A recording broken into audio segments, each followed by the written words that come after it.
Good morning, everyone. Happy Friday. Sorry about the late start. I guess we should have taken into consideration African time. We were hopeful. This is SME 100 International Women's Day event. This is the 10th one we're doing. I'll give you a little brief history about SME 100 Africa. So it was founded by the current DG of SMED, Charles Oddie. It's been around for almost 14 years now. The whole purpose behind it is he wanted to build an ecosystem that would support small and medium businesses from start, from inception till fruition, maturity. We have mentorship programs, we have seminars where we aid and guide small and medium business entrepreneurs on how to reach their full, maturity. Today's event is in honor of International Women's Day. We are going to be hosting a pitch competition. We have 10 founders that are going to come and showcase their business. We ask that you find a way to support, whether it's through partnerships, mentorships, or funding. I will pass over to my co-CEO, Shioma Kibogo, and she'll go ahead and take it from there. Thank you guys. Thank you everyone. Really appreciate your time. As Mona has said, I'm here to tell you the order of today and why we're all here. And once again, really appreciate your time. So to honor International Women's Day, we created this pitch competition and training scheme. So we've worked with the founders for the past 1 week, training them. So when you're asking your questions, please remember that this is their first time pitching, and we ask in the honor of International Women's Day to empower this group and be very supportive. So the order of today is we're going to have the founders pitch for about, at most 5 minutes, between 3 to 5 minutes, and then we'll open the panel for about 10 minutes of questions. We'll first open the questions to our panel of judges who are seated here, and then we'll open it to the rest of the room. And we encourage you to ask as many questions as possible. A lot of the pitches are going to be interactive, so please participate with them. If they ask questions, if they ask for participation from the audience, please be quite supportive. And on that note, we're happy to start the first pitch with our founder, Teacup. Oh yes, one quick housekeeping. The brochure is no longer in order of the pitch. So please bear with us as you flip through to find, but I can help you with Teacup. She's the last one in the brochure. Thank you.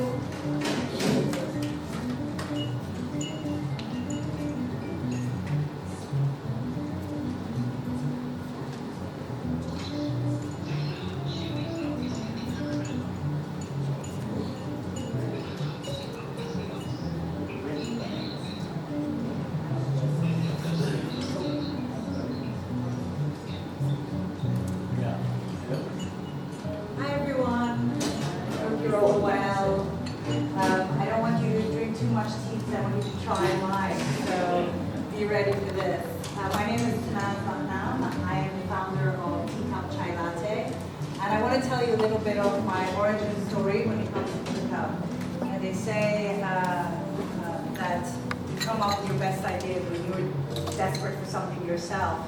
And when I first moved to Nigeria, I'm very much a chai drinker. So when I first moved to Nigeria, I could not find chai latte anywhere. And I moved in 2008. I was traveling to the US in 2009, so I thought I'm going to go get my batch of chai when I travel. Unfortunately, my husband didn't get his visa, which meant we didn't end up traveling. So then I had to come up with another way to get my fix, which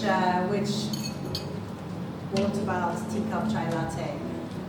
I happened to walk into a supermarket and find every single ingredient I needed to put together, which you actually can't find anymore in the supermarkets now. So I think everything just happened for a reason. I didn't realize then that my husband's visa rejection was going to come to this point now. So I'm very grateful to the US Embassy for that. So chai latte, if you're not familiar with it, is a tea-based drink, and it's an instant powder. So So it has tea, milk, non-dairy creamer, and sugar, and 5 spices: cinnamon, ginger, cardamom, cloves, and vanilla. Chai originates from the chai masala, which is an Indian tea with spices. But chai latte became westernized when the Americans kind of commercialized it. You find it at all the main coffee shops in the US, in the UK, Europe in general. But you could never find it here. So we introduced it. And how it started was basically making it at home, giving it to friends, and then they ordering it. And of course, over time, that kind of developed into a product that we can now then sell to the cafes, restaurants, and supermarkets. Teacup is NASDAQ registered, so we are selling officially through all the HoReCa channels.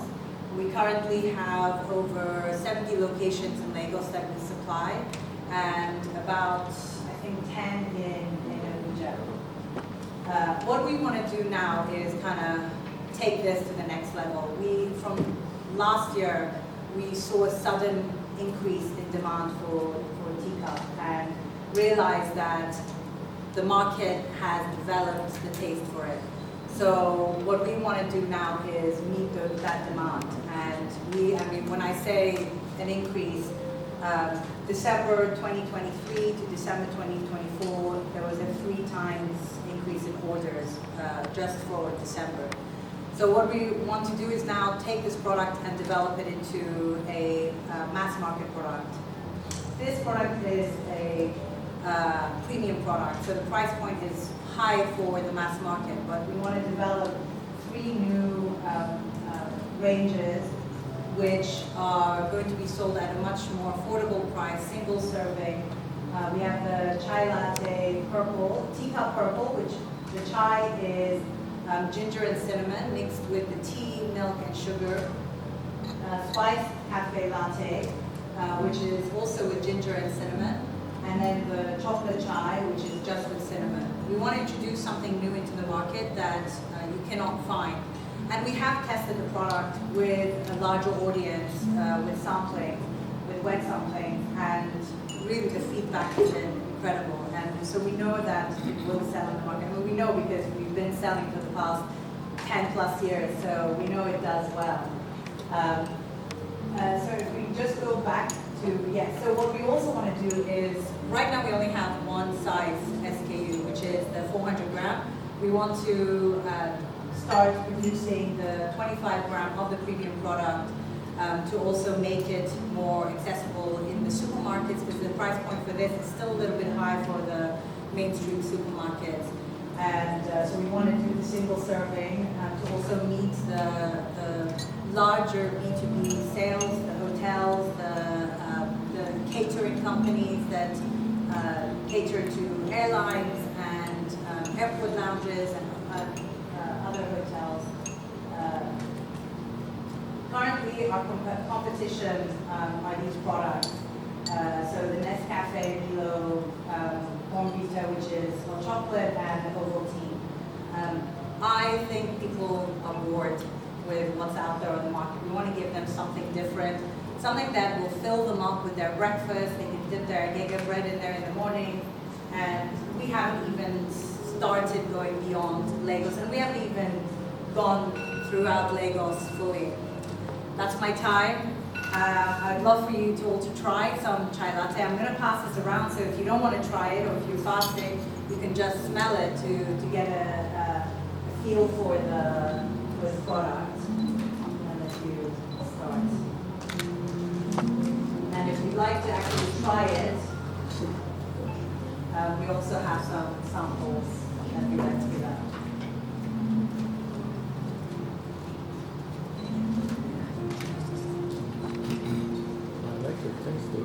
Thank you so much for that really engaging pitch.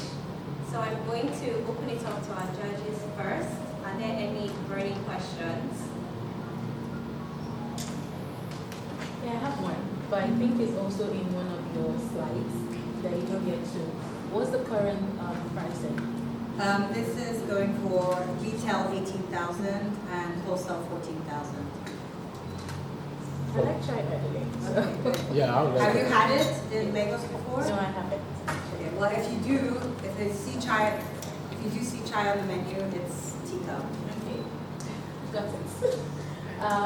So now you do say that it's 18,000 per one, right? Yes.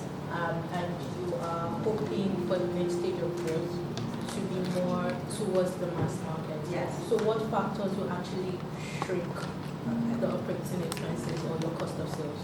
Yes, so right now we have 5 spices. We're going to reduce that to 2 spices for the teacup chai and the teacup cafe, and then 1 spice for the hot chocolate. And that brings down the price significantly. We also use skim milk right now in this product, so we will use, which is much more expensive than full-fat milk. So we will be using full-fat milk for the other product. And also, we are going to be buying the raw materials in bulk, which means our cost of sale is going to drop significantly. Right now, we're supplying a limited market, so we're not buying raw materials in huge quantities.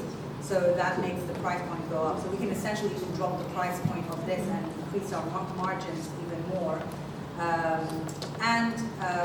The single serving, the quality of the milk will also be, non-dairy creamer will be a little bit different to bring down the cost. So currently you are B2B, like you said, businesses? 90% B2B. We do take orders if people contact us, but we're not like, we don't sell on any e-commerce, but we want to, we will want to, yes. And what do you see the shifts looking like for the next stage of growth? Do you see yourself having more B2B clients or B2C, penetrating the entire Lagos market, for example? Primarily, we will focus on B2B growth because we have a pipeline right now that does comprise catering companies and airlines and distributors who can actually even take us outside of Nigeria, so for export. Export is another big one that we want to target, especially African markets, but also the US and European market.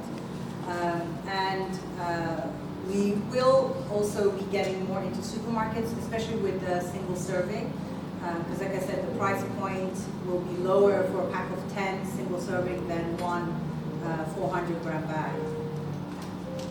Thank you. So does it taste like this in the single serving? Because this tastes really good. Yeah, very good. This tastes really Yes, good. it will. So as we buy, we don't need to do anything to it. No, It's just just ad hoc water. water. Okay. The cafes actually ad hoc milk, but you can just, this is with water. With milk, it's even creamier, so it's even nicer, I think. So I had a question about mass market. I didn't get the pricing for your mass market products. So we will be in line with the competitors, so, but we won't go below 300 naira. So it will depend also on the cost of materials when we import when we start importing it. But our target is 320, around 320. So I think you made a point about it tastes really nice. I think you have an understanding of the current people buying from your distributors right now. Yeah. The reason I ask that is because if you're going to mass market, then it has to sort of taste or be in line with what like they're so Yes. used to, so like Milo. Yes, yes. So we've done some we've got samples of the new product line, and it is very similar. It doesn't have the full spice that this one does. Currently, our market are the cafes and restaurants, so it's a higher end of the market, which makes sense for this product because it's a premium product. But for the mass market, we will be targeting first through catering. So we have already a connect with a big catering company that feeds 2,000 people a day at Dangote. So we can, they're happy to start using our product as part of their breakfast service. So, oh, okay. Yes. I was going to ask, what makes this unique what's that ingredient that's hard to, I'm trying to ask barriers to entry. Yes. Because once you're out there, just clearly that's similar with the competition. There is no other brand product that competes with us at the moment. We are the only ones that are an instant powder that has 5 spices. And the spices we actually import, so it's our own blend, and it is a trademark brand. So the spices, you don't actually see all the spices in the market, so that also makes it unique, so that you actually can't find all the spices in the market. So it makes it a very unique product simply on the basis that it doesn't already exist in the market. Can that be our last question, please? Oh, okay. Okay. Last 2 questions. Okay. I'm wondering what are some of the marketing strategies that you will employ to appeal to mass market, because their tastes and I guess interests are a little bit different to capture from. So we have already started tastings and wet samplings with more of the mass market, and one of the ways that we're going to enter or penetrate that market is through the fast food restaurants like Sweet Sensation. We already have an agreement with them where we can sample through their different outlets. We're already also in King Glass, which is the partner of Burger King. So we're already selling to them the premium product, and we want to also start doing the mass market product, and they're ready to take it. We're also at Krispy Kreme, and that's also with the premium product. So we can also introduce the other brands to them as we develop them. Yes. Oh, yeah. I'm not so clear with your financials. I don't know what you've done in the last 2 years, 10 years. I think you mentioned you've been in business for some time. Yes. So I really don't have any figure so that we can see how the business has been able to progress. Yeah. And also the price per unit. You said how much is it? It's 18,000 naira retail. For the small pack, like For your the competitors. single serving, Yeah. the single serving purple line is going to be about 300 to 350. We haven't set the pricing because we haven't. What's the price for your competitors? Anywhere from 270 to 350. So you are at the same price. Yes, yes. So we will be on par with them. But then you know you have a disadvantage because you are a new product. For sure. And you are going to spend on advertisement. Yes. And so I think you need to actually come at an advantage Yes. to the user. I will say, okay, this is cheaper, let me try it. And then they get hooked into it. Yes. So one of the ways we want to enter into the market are through these B2B channels, where we are going in through catering companies and through fast food chains, where we're doing wet sampling. So they're trying to get for free, and that's how we want But that them. really won't help that much in sales because the volume is with the masses. Right. We want to see the gate man making tea because of the cold at night, and he prefers your product. Those He are will the- prefer our product. No, I mean what I'm trying to say is that that's where the number is, Yes. and I think I'll be interested in your figures in the past and your projection. So we have, just to talk on margins, right now this product has we make a 40% margin on each bag sold. Because we have focused solely on the HoReCa sector, which is cafes, restaurants, we haven't grown huge in the past 10 years because honestly I haven't really put too much focus on growing the business. But now is when I want to, I've seen a huge demand and now we want to focus. So over the past 10 years we grew pretty slowly, and the past 2 years we've grown by I think it's 70% in terms of revenue and also demand. Sorry to say, what's your request then? So what we want to do now is actually develop new products. So, and take this product and make it different pack sizes, so different SKUs. We need to buy the machinery for. We currently pack with a factory in Ikeja, so they do all the mixing. No, and what I'm packing trying for to us. get is, Yeah. as an investor, how do I come? What's your ask? Yeah. Well, that was actually on the last slide. I don't know if they So showed it. she's asking for $160 in next One- 160,000. 160,000 Yes. $150,000 investment. Next slide. Yes, 165. Should be all the way to the end, right? Oh, okay, this is, yeah, so we've actually raised 15, which is, now we're looking at 150. So can I ask the question we're all here for? And is anybody ready to make a burning offer subject to more due diligence? Was anyone ready to indicate any interest or any potential offers?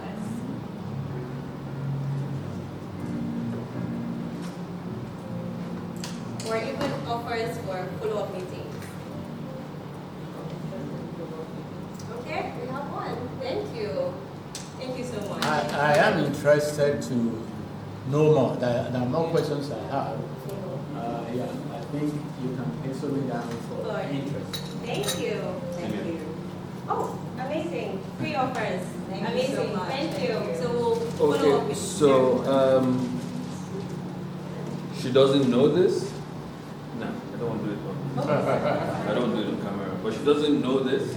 Of the 15,000 she raised earlier, I was instrumental to that money getting through without talking to her, because I can talk of her conscientiousness as a business person.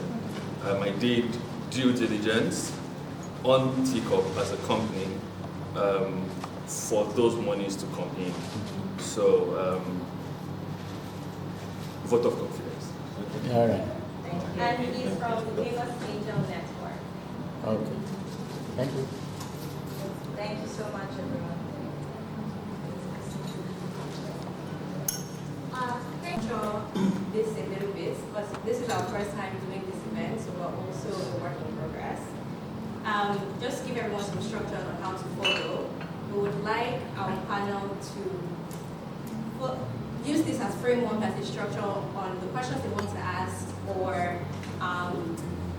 key points that they want to address. So the first thing is, do you have a clear understanding of the problem that they're looking to solve for? Do you have a clear understanding of the market and how they're going to reach it? Then their numbers. If they have current numbers, what are they? The team that's going to execute this, and what is their ask? Thank you. So I would like to hand over to Bob Creatives. Thank you. Good morning, everyone. My name is Nanda Bakis. I'm the founder and creative director of Bad Creatives. Our business is located in Lagos, Nigeria. We manufacture fashion and luxury items such as bags, jewelry, decors, among other varieties of products. Sorry.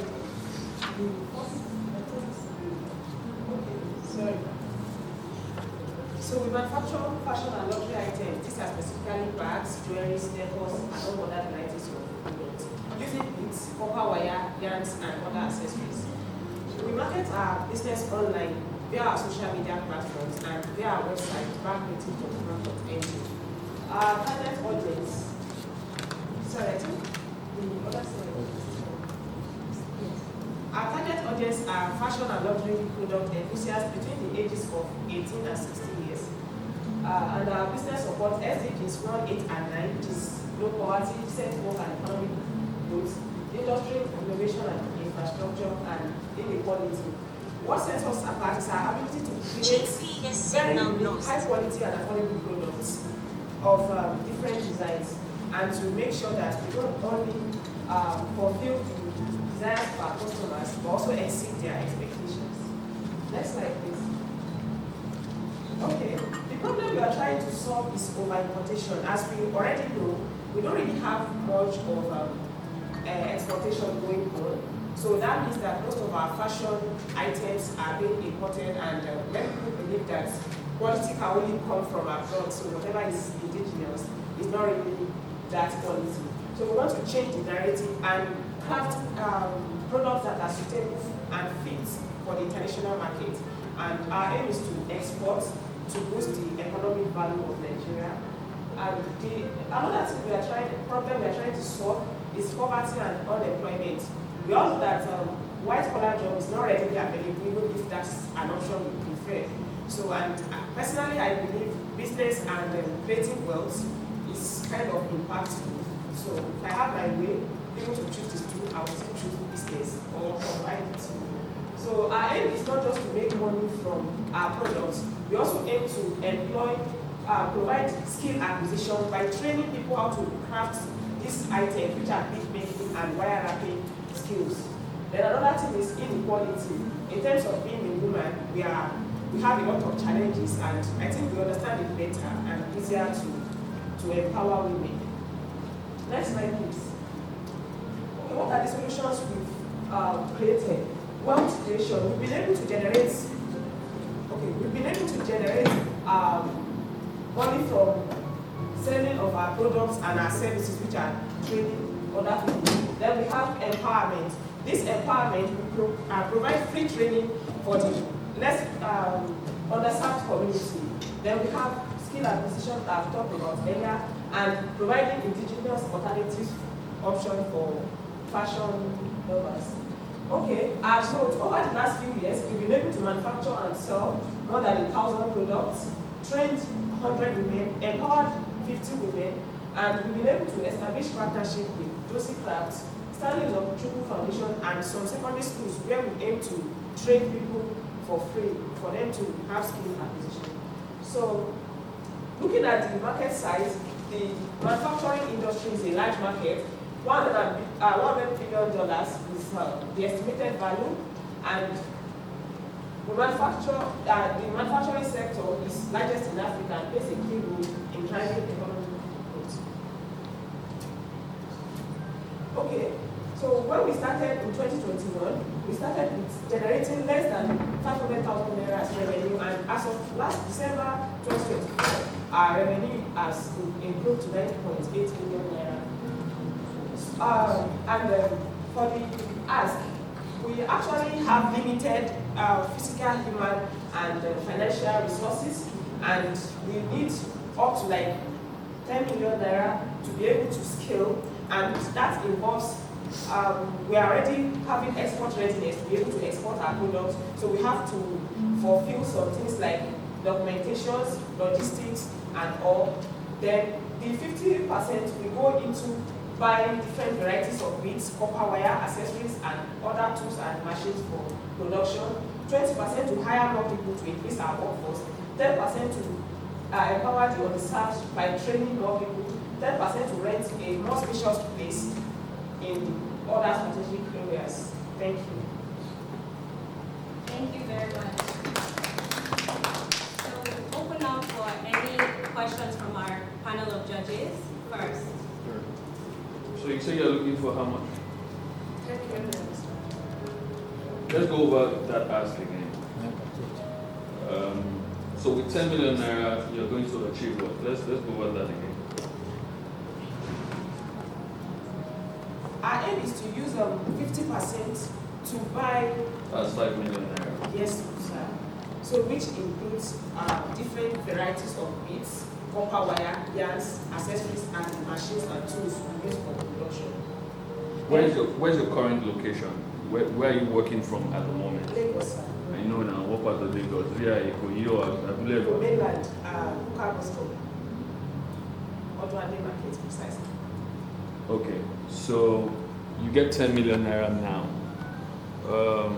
50% of it goes to raw materials for your products, right? So spend the other 5 million, let me see. 20%, it's a kind of skill that is time consuming. Let's take an example. In some bags, you can make it, if you are the only one making it, it can take 2 weeks.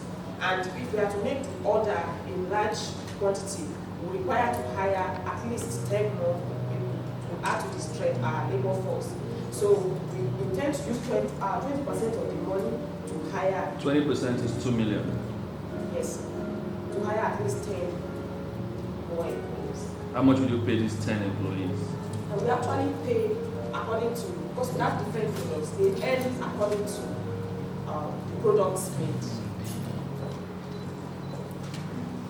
Then 10% will be, Renting a spacious space, sir, because where we are now is, that's ₦1 million. yes, So this 10 million you're asking for is something that you want to use for 3 weeks and then come back looking for more money. yes, sir. I'm just trying to help you see that the 10 million you're asking for is not enough for you. And doesn't say to me that you're quite on top of what you're doing in terms of the business side. You may be great with the craft part of this, but the numbers and the business side of this is a bit unrealistic. Do you get my point? Is it clear? Yes, sir. I'm not trying to be hard on you. I'm trying to help you see that if you have investors sitting and you're asking for 10 million and you say you want a large space, by the time you are done getting just the space, you'll be looking for that 10 million. So maybe some more realistic numbers.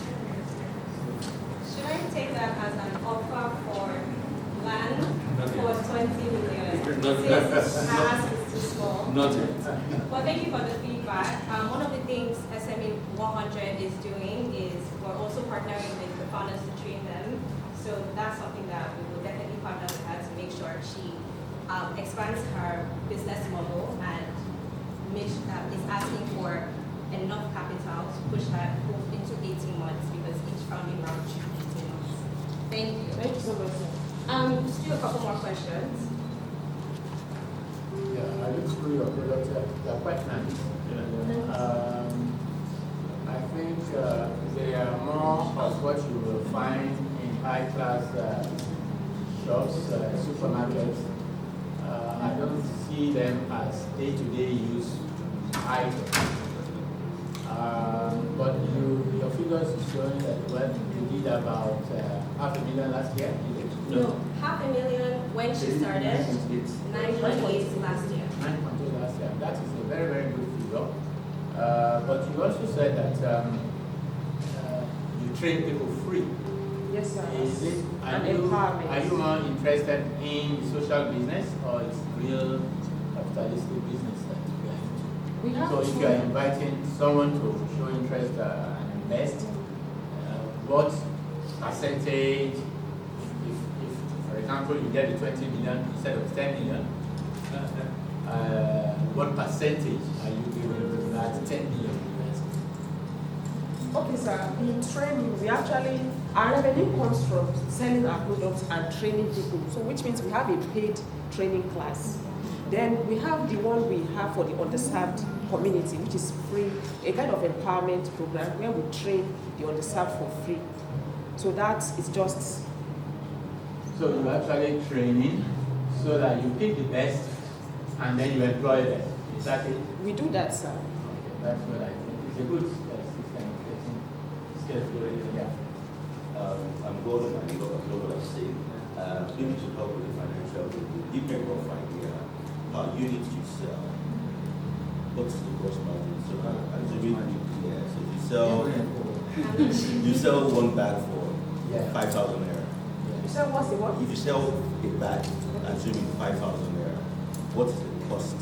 With working, people working on needs and everything. Give me a rough idea. For that one bag. How much does it take to make one bag? item. How much do you spend, Okay. including the cost of the staff that's going to work on it? How much does it take you to make one bag or one product? It actually ranges from, let's say, 30 to 100, depending on the kind of bag. And how much do you sell that bag? Our sales price ranges from 50 to 150. So the 30,000 bag that cost you 30,000, you can sell for 50,000 naira. Thank you. We have two more questions, one here and one at the side, and we'll go to our next stage. guess two questions. First one would be, and you made about 9.8 million last year. Do you know in total how much you spent? Our profit margin was 4.5. So if I deduct that from 9.8. So your profit was 4.5 million per year. Yes, sir. Okay, and other question, you mentioned exports a few times. Currently, what's stopping you from doing that? Is it just money? And also, if you get the money, how then, two questions, how long will it take you to start exporting? And what part of it do you need to invest in for the export aspect? Okay, sir. Presently, it's not only the money. In fact, it's more of like the money is even, I would say, second in terms of priority. The first challenge we are having is having access to the global market. And I'm not talking of selling to one person in China. Presently, we sell to other countries, but that's on because we operate both business to business and business to customer. But we want a kind of market that we can access. So let's take an example. If we can get help to get a stockist, for example, let's say in UK or in people who are interested in our products that are trustworthy, that we can send across to. Not necessarily I sell to one person, two people. That is one for the. Another thing is that we need documentations. Like there's a program I'm actually doing right now. They call it Export Readiness. It's sponsored by Impact as an accelerator program. And what we've been made to understand about exportation is that we need to register in some countries. Then we have to meet up with some standard of the kind of branding they want. So we have standards to meet up with, and it's cost effective, even the logistics. Like most of them will tell you they have a warehouse in US and you have to ship your items down to be readily available in their warehouse. Not that when someone wants to buy, you start calling them that, okay, sent from Nigeria. So the logistics is kind of capital intensive. Thank you. Our final question. Sorry, my question is 3 parts. So you mentioned earlier that a lot of your inflow is social media and websites. What is the ratio of both? Our website is around 40%. So mostly social media. I think one thing I wanted to just get an understanding of is, you made 10 million or 9 or something million last year. Like, what is the main driver of that? Like, is it like what are customers liking from the product that are coming on social media or to your website to buy? Okay. Yeah, but specifically because I'm assuming there are other businesses that also do like high end or which is your target market, right? So what is it specifically that they see in your own, or they tell you that they see in your own that I guess stands out? Does that make sense? Yes, sir. I think one of the things we've tried. Sorry, let me bring. Sorry. One of the things, sir, that we've been able to do is to find our own way of distributing our product. Like I said, one of my major drive is to have products. Sorry.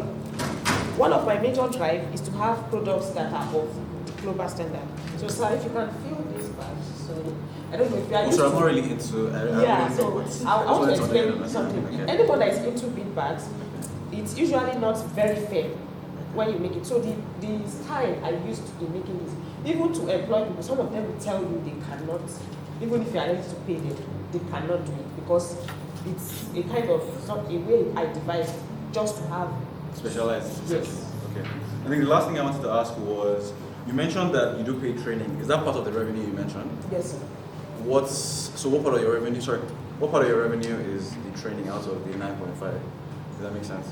9.8. So 9.8. So at least you can distinguish what is from sales and what you're making from training. The training is usually taking 20 to 30%. Of all your revenue. Yes. Okay. Thank you. Thank you, everyone. Anybody interested, the question we are here for, anyone interested in having a follow-up meeting or make an offer that she can't refuse?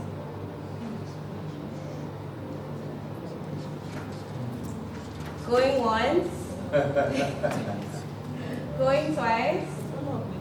Follow-up meeting, we have one follow-up meeting. Thank you.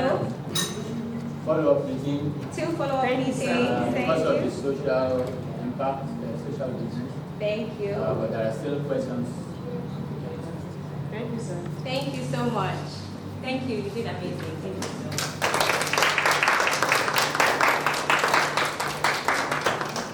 Thank you everyone for fully paying attention and participating. Really loving how engaged everyone is, and I really appreciate it. I just want to give one disclaimer.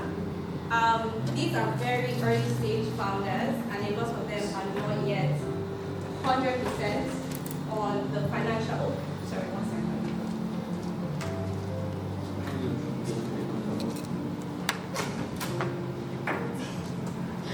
Just one quick disclaimer. These are very early stage founders, and we train them for 1 week, as this is our pilot cohort. So this is cohort 1. So while we understand the numbers and everything, a lot of them are not 100% on their numbers quite yet.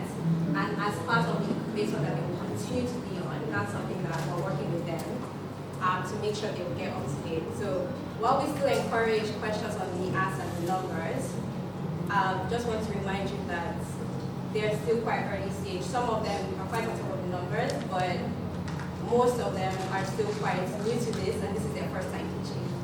Thank you so much for your help and consideration for this.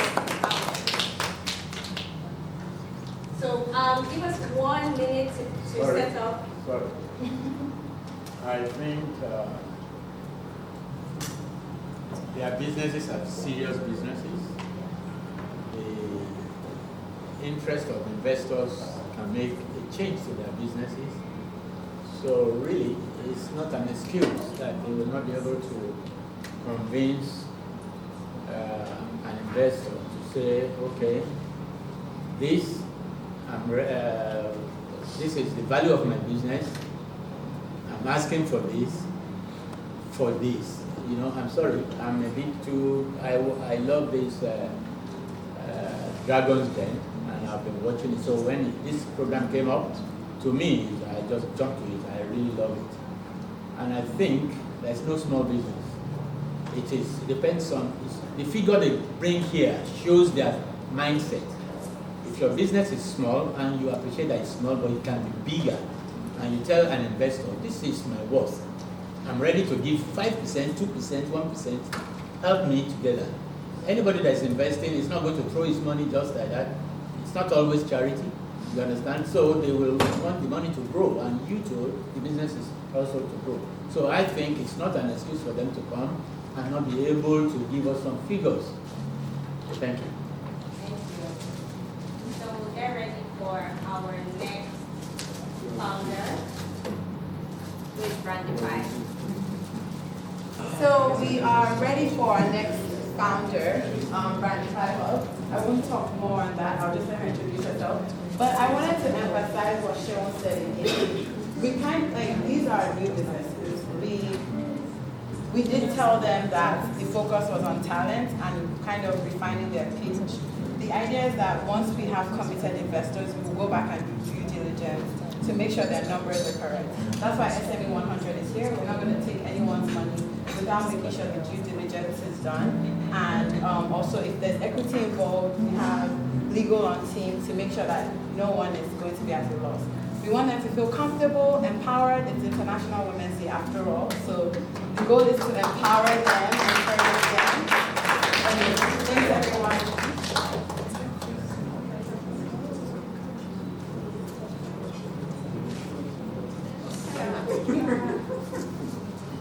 Hi, everybody.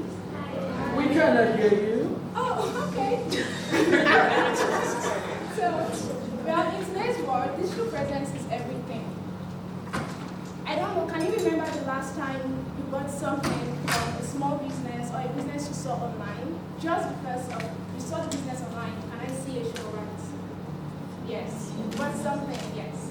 But at the same time, we have a lot of small businesses who are finding it difficult to build that presence. And what that is doing is making sure that they are not tapping into the opportunities that present. And I can relate to that.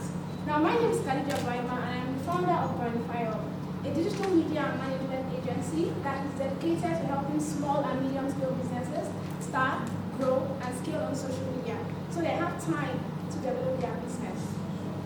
In 2020, I started a gifting and surprise agents brand, and I was very excited, but that excitement quickly faded away. Why? Because I faced two major challenges. One, there was this fragmented approach to digital services. I had to pay for a designer, a social media manager, all the talents, and it was not cost effective for me as a small business. Now, secondly, I was finding it difficult to manage my digital presence and then run my business. Now, during this journey, I found out that I was not alone in this. There were a lot of business owners who were also facing this challenge. So that was why I started Brandify as a way to make sure that no entrepreneur has to go through this alone. So what do we do at Brandify? We provide entrepreneurs with an all-in-one digital media solution. So it's not just a creative design agency or a social media agency, it's a full digital ecosystem. So apart from services, what we make sure we do is we provide the entrepreneurs, our clients, and other digital professionals with knowledge, support, and network that they will need to sustainably build their business in the long run when it comes to digital space. And our numbers have been good so far. So with minimal marketing spend, we're able to reach 500 plus clients, 256 business owners in our community currently. We've also been able to get 75% returning clients to show you that our approach works, and we have a lot of retained clients. We've also gotten 2,250 students or digital professionals trained through our network. Now, the Nigeria SME, it provides 80% of the economy, and a lot of them are going digital rapidly. The total revenue for African markets when it comes to digital media management is 500 billion naira. And when you bring it back to Nigeria and West Africa, it's estimated to be 150 billion annually. We are looking to reach 2% of this estimated number in our early years. What are we looking for? Right now, today, we are looking for a strategic partner. Somebody who keys into our vision. Somebody who is passionate about creating opportunities for entrepreneurs just like us. And yes, we are also open to financial partnerships, but that is not our primary need, because we believe that with good guidance and mentorship, we can become the go-to digital partner for SMEs in Nigeria and in Africa. Thank you. Well done, Khadija. Thank you. Okay, so like we've done, we will first get questions from our judges. What would this partner do for you? What are your gaps that you want the partner to fill? Okay, so one is first, like I said, guidance and mentorship. We are looking to build a very sustainable business in the long run, right? And for me, I feel like when you have somebody that can guide you through the way, it just makes your growth easier. And also, we are looking for somebody that would be able to give us access to more markets than we already have, right? And we're also looking for somebody that can provide practical advice when it comes to, or they have practical expertise when it comes to digital media or branding, I guess. Great stuff. Oh, I guess first things first, good presentation. Yeah. You sound like a great storyteller, which is half the job, right? A few questions, but one advice. I think the brochure says your website is work in progress. It's pretty difficult to do your business and not have a website. Because then what are you selling to your clients? So like that, I'll make it a priority. Number two is, I'll break it down to a few questions. Are you profitable now? How much would you say your cost versus revenue is? And next, you talked about building a sustainable company, but that varies from person to person. What would you say is that to you? And what's your definition of success for the company? All right, thank you so much for the advice and thank you for your questions. Now, first, I would say we are profitable right now. Our revenue is currently over 11 million naira, and our Per year? yes, and our cost for 1 year 5 million naira, so we are quite profitable. Now, when it comes to what does success mean for us, for me, it means that we are the go-to digital partner for SMEs. So when a small business feels like, or they feel like, oh, I cannot do this alone, they have us. So yeah. Who's on the team currently? Okay, so we currently have 8 people on the team, and we have 4 interns. So on the team, we have an administrative manager, we have a community manager, we have 2 social media managers, and we have graphic designers too. And content. Just 1 second, we'll prioritize the judges and then I'll come to the crowd. I see 2 hands. I can say that you said you make good profit. Yeah. And if I give you my business, either I patronize you or I'm even part of your team. But how come the website is still not up? That's a big no. How will I now pay you to put my company online and yours is not online? You make good money, 7-point-something million. Yes.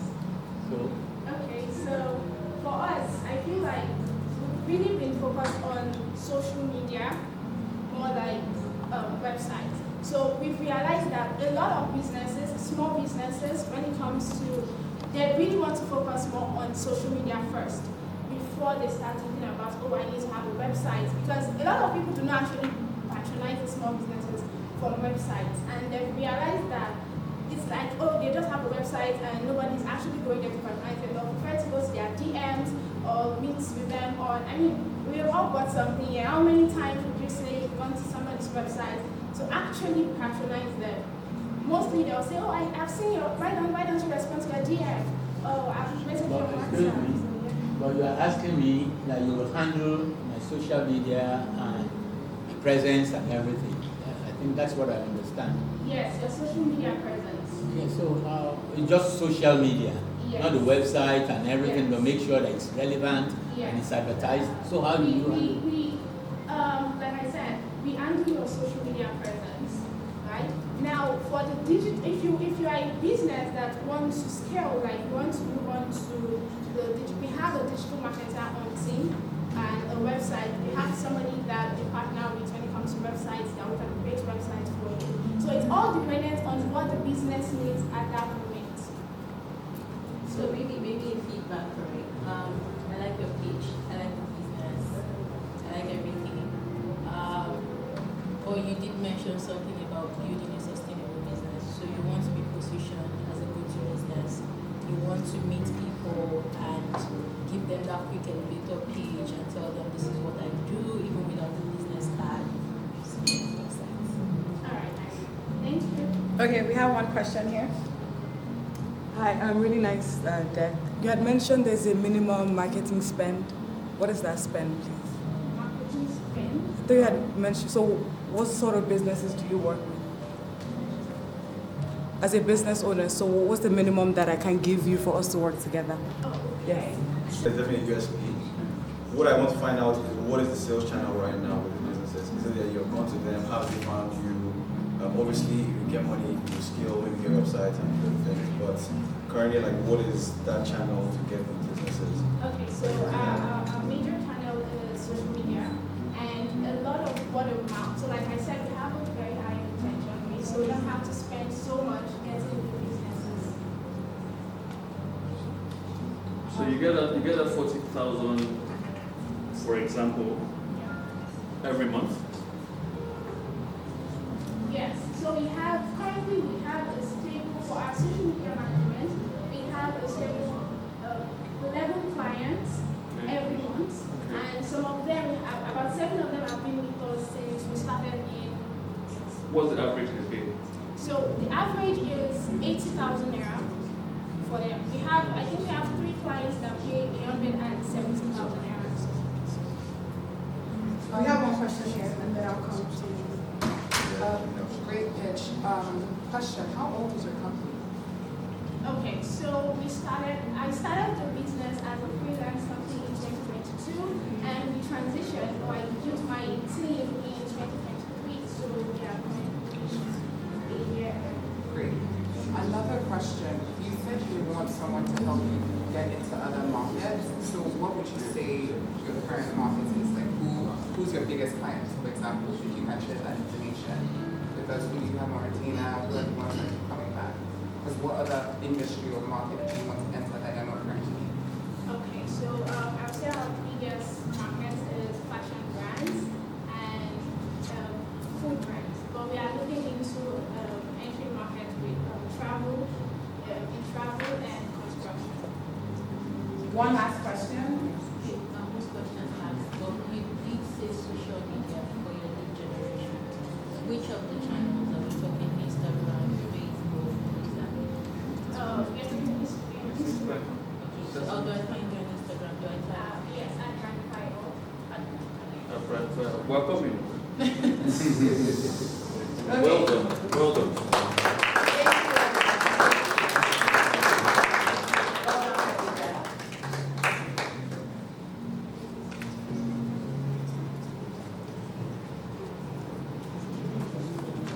So the question that we are called here for is anybody interested in partnering with her? Even though she said financial is not her focus, we are also open to that. I think I saw Lan. Yes, ma'am. We certainly can work with her to get. Amazing, thank you so much. So we have 3 people. Thank you so much. Oh, 4. Amazing, thank you. Let me just write it down. And please give us 1 minute to set up for our next company, which is Edify.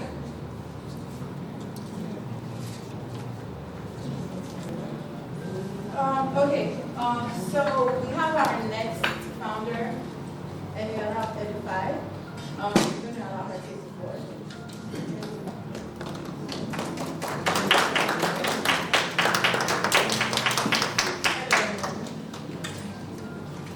Hello everyone. Good morning.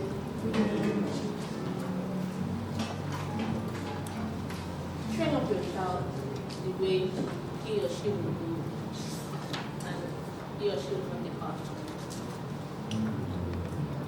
I want to believe everybody here will successful in our in our business. We have our wealth, in terms of wealth, in terms of networking, in terms of personnel. But how will you feel if this does not reflect in your children? How will you feel for all work for? And your child cannot, and people cannot point and say, this is someone's child. He or she is doing well. This is where Edify comes in. Edify is an AI-driven platform where we personalize tutoring, we focus on STEM, we focus on mentorship and counseling, guidance and counseling. In Nigeria, we are limited. We have the teacher ratio in Nigeria is so wide. I want to believe that every one of us on this here today are being a corpus one time ago. And I remember when I was serving in Bodija, I was posted to a school in Bodija. I already gotten a place, and I was begging the principal to reject me, and she was like, no, you studied English and you're going to be here. I took English from GSS 1 to SS3. It was a workload on me. But I had to do it. And then I was like, this is not the only school. It goes on and on like that in all the states. So the teacher ratio in Nigeria teacher to student ratio is too wide, and it's getting wider every time. And aside from that, the inclusion of STEM in education today is almost zero. A lot of us must have run away from going to science class because of that periodic table. I'm an online teacher. I teach Asian students on English. I take English. So one time I was having a class, and when she came on, she was very moody. She wasn't, happy. The way she was always like, I was like, what's wrong? I beckoned to the dad because dad speaks friendly, and he told me that she was supposed to work on a project in school. She created it down, and she failed because she forgot to insert the battery. And I was like, really, this girl is 6 and she can do this. And I always said, how come? And I said, it is part of their curriculum. And I wonder, why can't we do it in Nigeria? Why? Why can't we start this STEM education right from the grassroots? Said, catch them young. Their mind is fresh. It's an open ground for them. And in terms of mentorship, because of our hustle and bustling time, we don't have time for our kids. Let's be serious. We do not have time for them. 9 to 5, husband 9 to 5, wife 9 to 5. It is left with the teachers to do mentorship. We mentor them, we counsel them, we guide them. But you are not there to do that. And this is why Edify comes in. This is where we come in. We started personalized tutoring for kids to bridge that gap of the teacher ratio we have in Nigeria, the gap. You know, we take them online, some physical, we match parents and teachers together, you know, to help with that. And also it's STEM.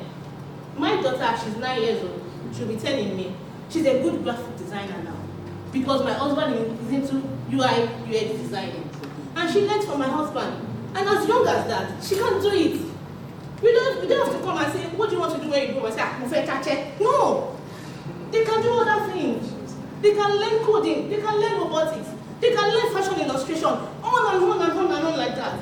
But we need to introduce it to them right from when they are young, so they can develop the interest. So it's not going to be like a big chore. Learning how to mix chemicals won't be so big because I don't lie to you. STEM is everywhere. Liquid soap, we make liquid soap. That is STEM. You know, we are cooking, we are baking. 1 gram of sugar, 1 gram of it's STEM.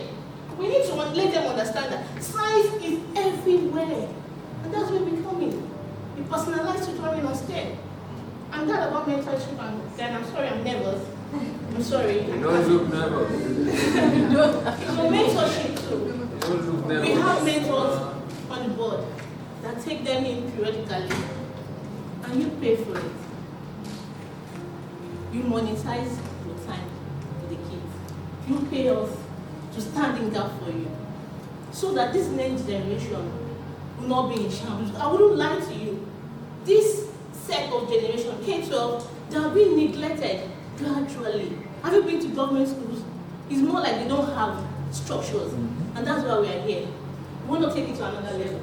We have a website where we sell video tutorials. Oh, that's my type. No. We have a website where we sell video tutorials on how they can do things.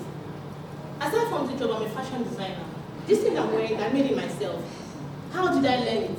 On YouTube. Everything I learned is on YouTube.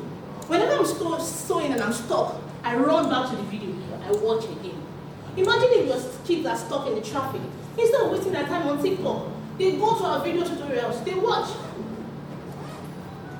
Nouns are being taught in animations, you know, science are being taught in animations, experiments have been done in animation where they can relate with.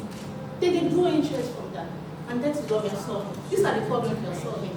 So we are asking for $10,000 because we need office space. We need video equipment. We need to be out there for marketing and branding. We need STEM equipment so we can take these kids. And we also need some personnel on board. So far I launched this platform in November 2024, and we have 89 students. So you can say it's small, but look at the time frame. November till now, we have 89 students, and we've made over 600,000 naira. I believe that this market will sell because it's a problem in Nigeria we need to solve. It's not all about money alone, it's all about impact as well. So while impacting, you are also making money. It's a two-way thing. Thank you.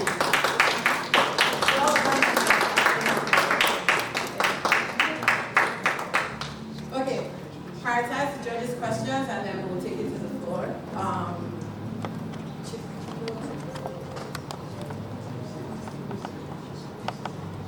I think you said you're asking for $10,000. That's how much in Naira? That's 15. Yeah. I'm more comfortable that we discuss because in Naira, we shouldn't sell our conscience, especially when you are teaching children, and it's also illegal to even trade in dollars in Nigeria. It is, yeah.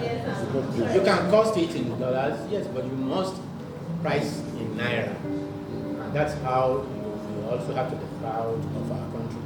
And with that, I think you have a good thing coming.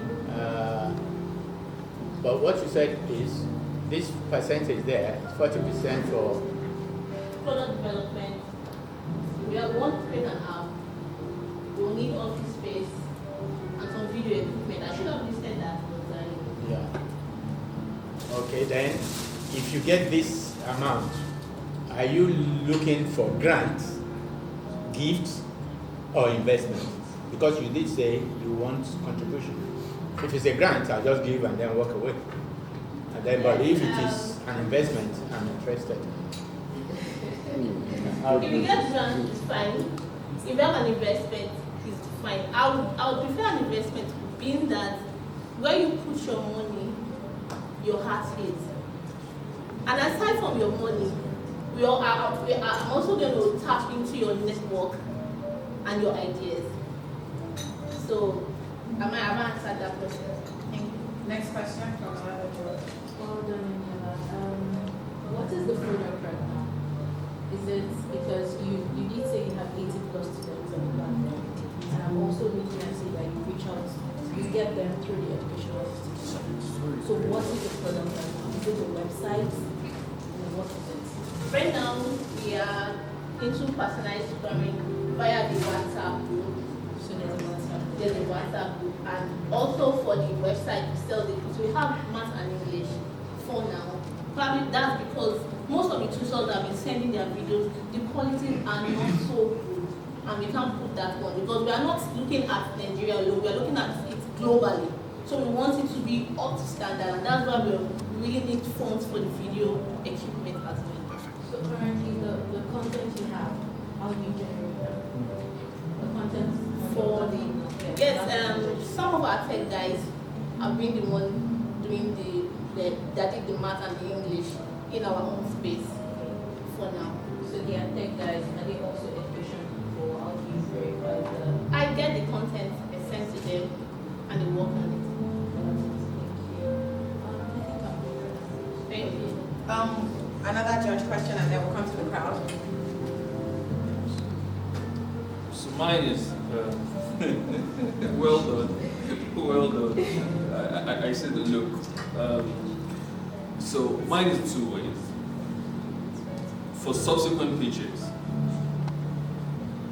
yes, you are passionate about the problem, but after describing the problem briefly, please run on to the solution and the business around it, so that you don't tell us you're nervous without facing the business. Nobody, but that is fine. Then I now go back again to your ask, the numbers.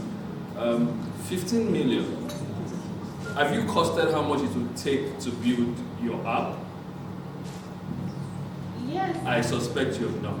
We have it. I also suspect that, and that goes for a number of the guys who've come here today to pitch. You're asking blindly for a lot of you. Just take this feedback and work with it. Do your costing properly before coming to ask investors for anything. Because I just look at the 15 million, I look at 2025 Nigeria, and I smile. If you get 15 million today, maybe in 3 days, you'll be needing more money. So we need to be more realistic in some of these things. Thank you. You spoke about going to government schools, right? So most of these people don't have access to the internet, right? So how would your business function, right, without people having access to the internet? So that's just something for you to think about. Yes, I knew someone was going to ask that. And I tell you this, that is not true. Yeah. an average market woman is on TikTok. Yeah.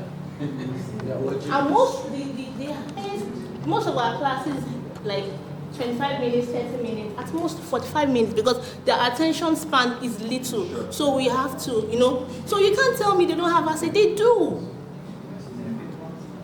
They do. But they have not been able we've not been able to channel their energy or open their eyes to see that they can impart into their kids via the internet. We have another question here. Good afternoon. First of all, I'd like to start off by apologizing for coming late. I was representing my chairman at another International Women's Day event at the stadium. So I was unavoidably absent. So once again, I apologize. My name is Honorable Tosan Ayokumi Wilshire. I'm the supervisor for information, intergovernmental relations and budget at the Apapa local government. First of all, I'd like to say well done with this.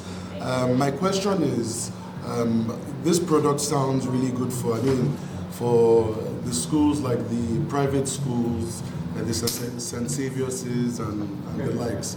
But how would this, or what steps have you taken in trying to get us involved in the grassroots side of things? Exactly. Thank you.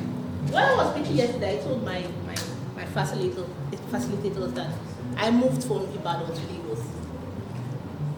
We had lobbied with Oyo State government on several occasions where we want to, we can always take our teachers down to the school, maybe once in a week, do these classes for them, do these practicals for them. But I'm coming to ginger these kids, to like, because I'm saying to you, but actually school, but I've not been able to successfully get anybody. I keep lobbying, come today, come tomorrow, come today, come tomorrow. And I was like, okay, fine. Maybe I should just take this idea to Lagos. Let's see if we can work around something in Lagos. And that's why we are here. Another question here. And sorry, before she goes, I think grassroots can help you. You have a representative. Yeah, we do. Yeah. Thank you. So EdTech is notoriously difficult to scale. I'm sure you've seen from Educoya, who wound up its operation, and we had very strong investor backing, international investor backing. So do you feel like, one, you have a very good understanding of the markets in Nigeria, and two, what are you going to do to differentiate yourself to avoid following the same trajectory? Yes, thank you for that question. I read about it as a transition into fintech. Yeah, Educoya she's transitioning to fintech. Educoya is into personalized tutoring alone. But we have a platform where we sell video content, educational content. I want to believe that is a global market.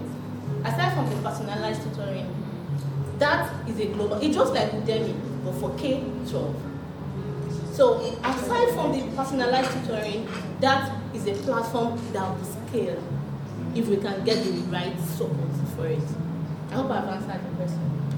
We have two more questions. Oh, okay. One and then two.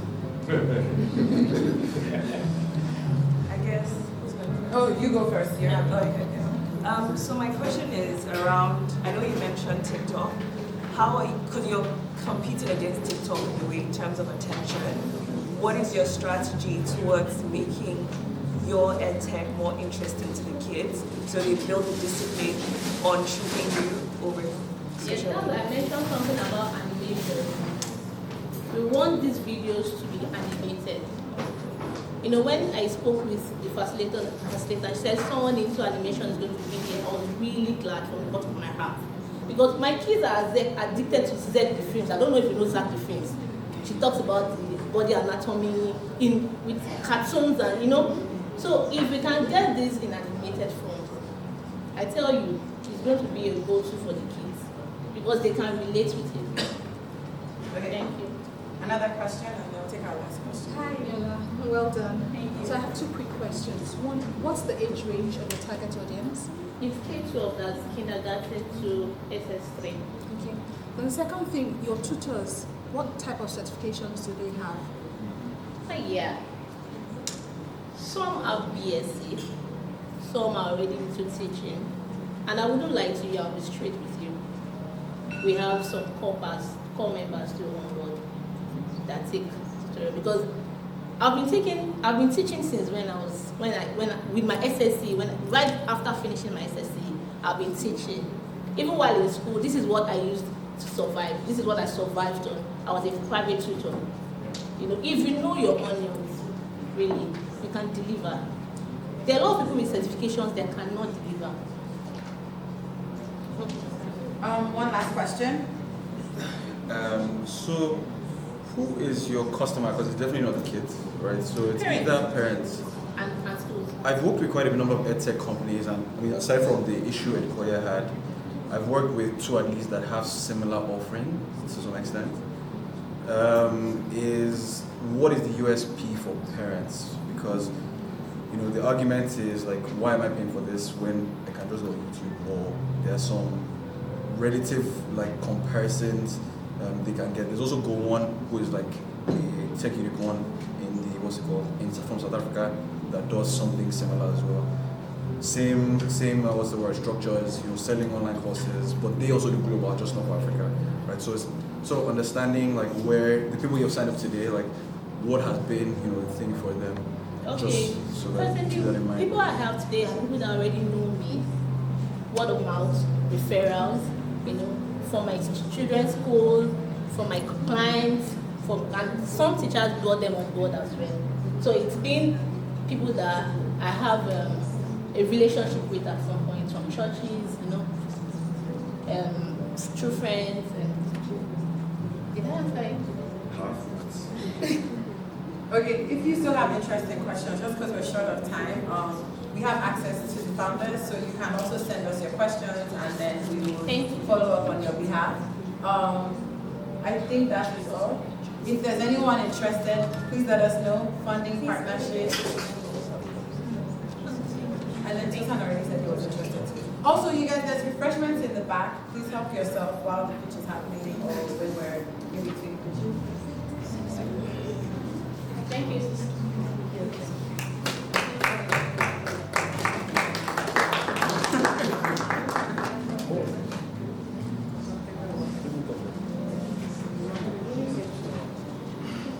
So please give us 1 minute to reset. Please help yourself to any refreshment, and then we'll start the next pitch in about a minute's time. This is March. How many of you in this room have done your wellness checks? Good. How many of you know the health statistics for your employees? Employees. Yes, employees, yes. Like, what though? Is that well or well? Yes, because you have to do this pre-employment test. Yeah. What they're supposed to do, so that you know if they are well or fit to deliver on your job. So that's where Notion Point Diagnostics comes in, where we bring health to you.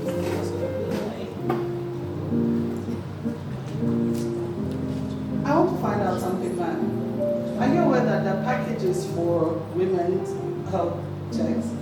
And have you used any?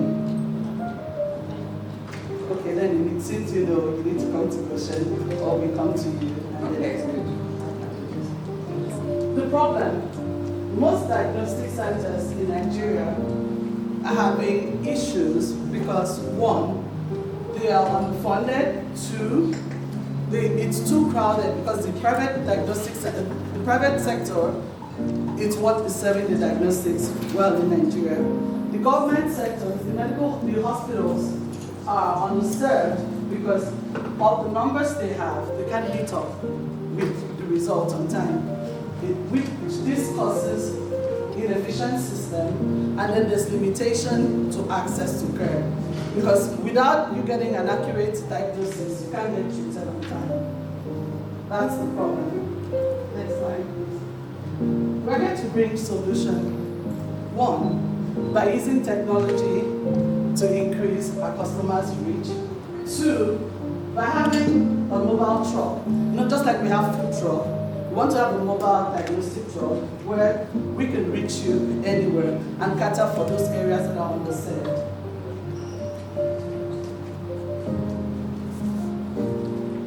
Next slide, please. Our business model is direct to customers, which brings in better sales without referrals. Then B2B, hospital, it brings in the numbers, but at a cost, 25%.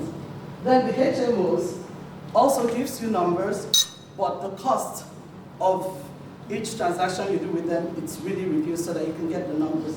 So our numbers really come from corporations that do wellness checks with us, that do pre-employment tests, and then it also comes from customers walking in direct. And how do they know about us? They know about us through Google Your Business. Next slide, please. The market size of diagnostics in Africa, as at 2020, was $14 billion. It's a huge market, and it's still underserved with all the diagnostic centers we have. That's why I'm asking for, please let's go to the ads first. I'm asking for $250,000 to do 100,000 tests. And then the revenue, your profit, the projected revenue would be $1.3 million. Let's go back to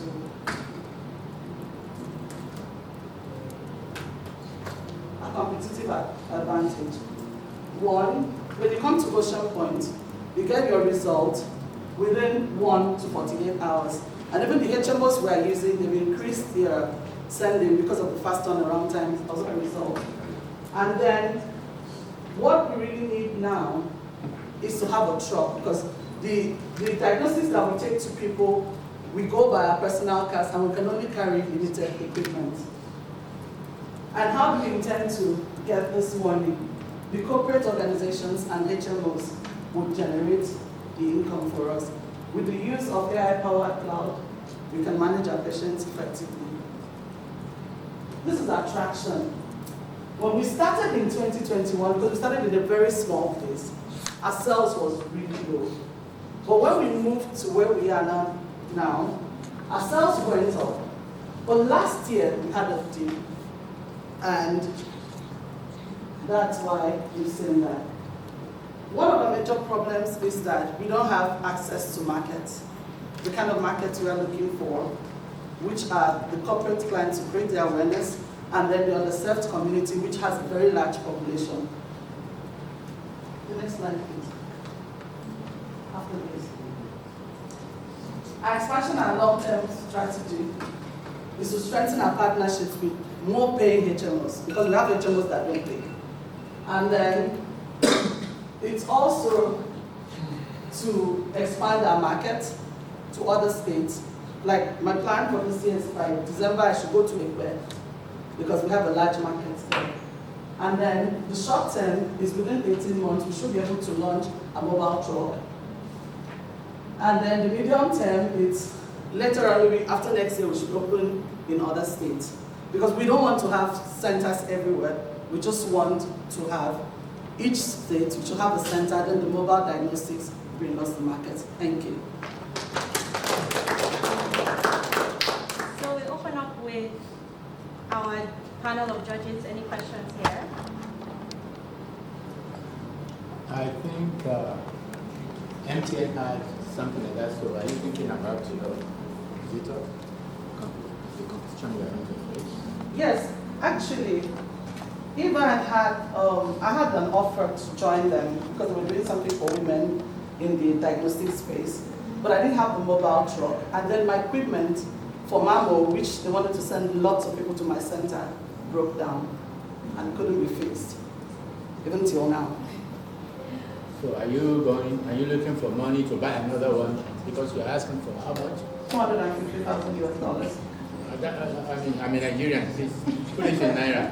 I don't understand the... In Naira, why I can't put it in Naira is because everything we buy is in dollars. Well, Even as of cotton wool. today, you want me to be interested, I'm not going to be interested if you're mentioning dollars. To be frank. Okay, sir, I will do the conversion later and get back to you. The conversion is 375 million naira. 375 million. That's a lot of money. Yeah, because medical equipments are very expensive. That money can't even buy one equipment, MRI. I would want to say that you said MTN approached you. You don't really have to rediscover the wheel. There are so many hospitals I know in Nigeria now that have invested in what you are looking for. All you need to do is to partner with them. You don't have to buy the same thing and multiple.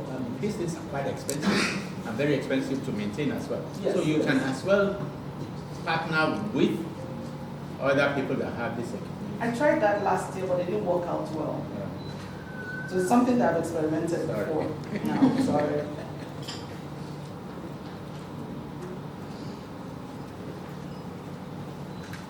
Building on that, I'm curious to know why it didn't work out well. And number two, most of your costs are in USD. All right. How many years have you been operating? 3 years. 3 years. So you've definitely seen your fair share of valuations.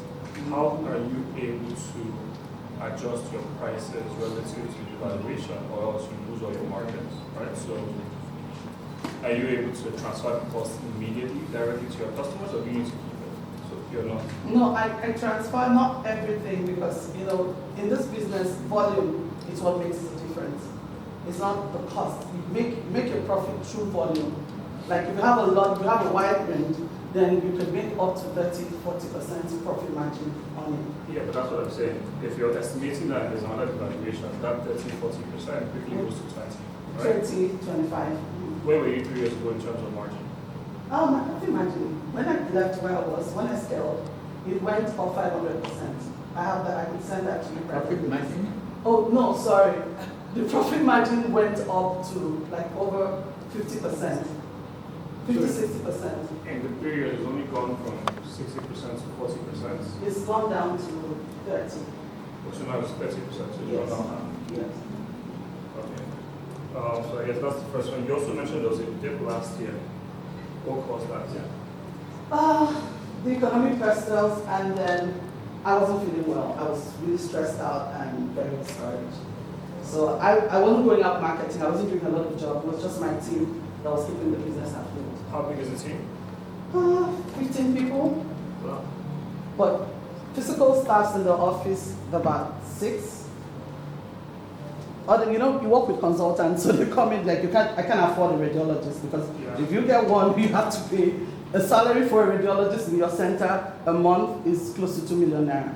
Okay, but the biggest dip was because you were unavailable. Yes.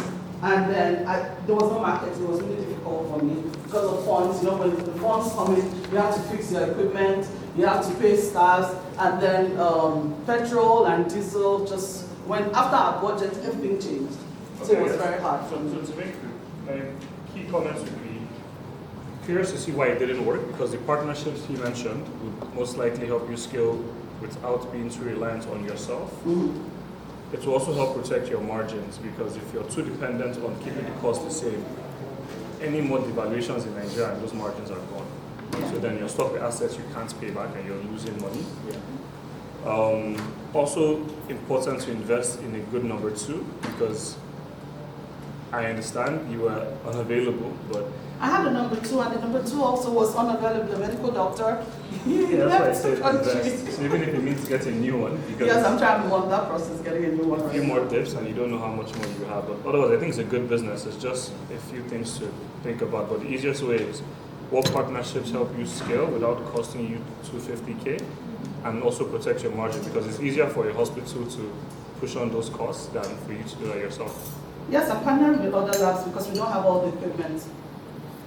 Even where we are partnering with Cleaner Lancet, I'm partnering with Checkers to do the mobile diagnostics right now. So I partner with other laboratories. Any more questions from the audience?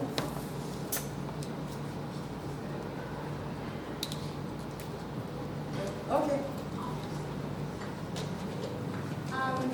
We have one question here. Sorry.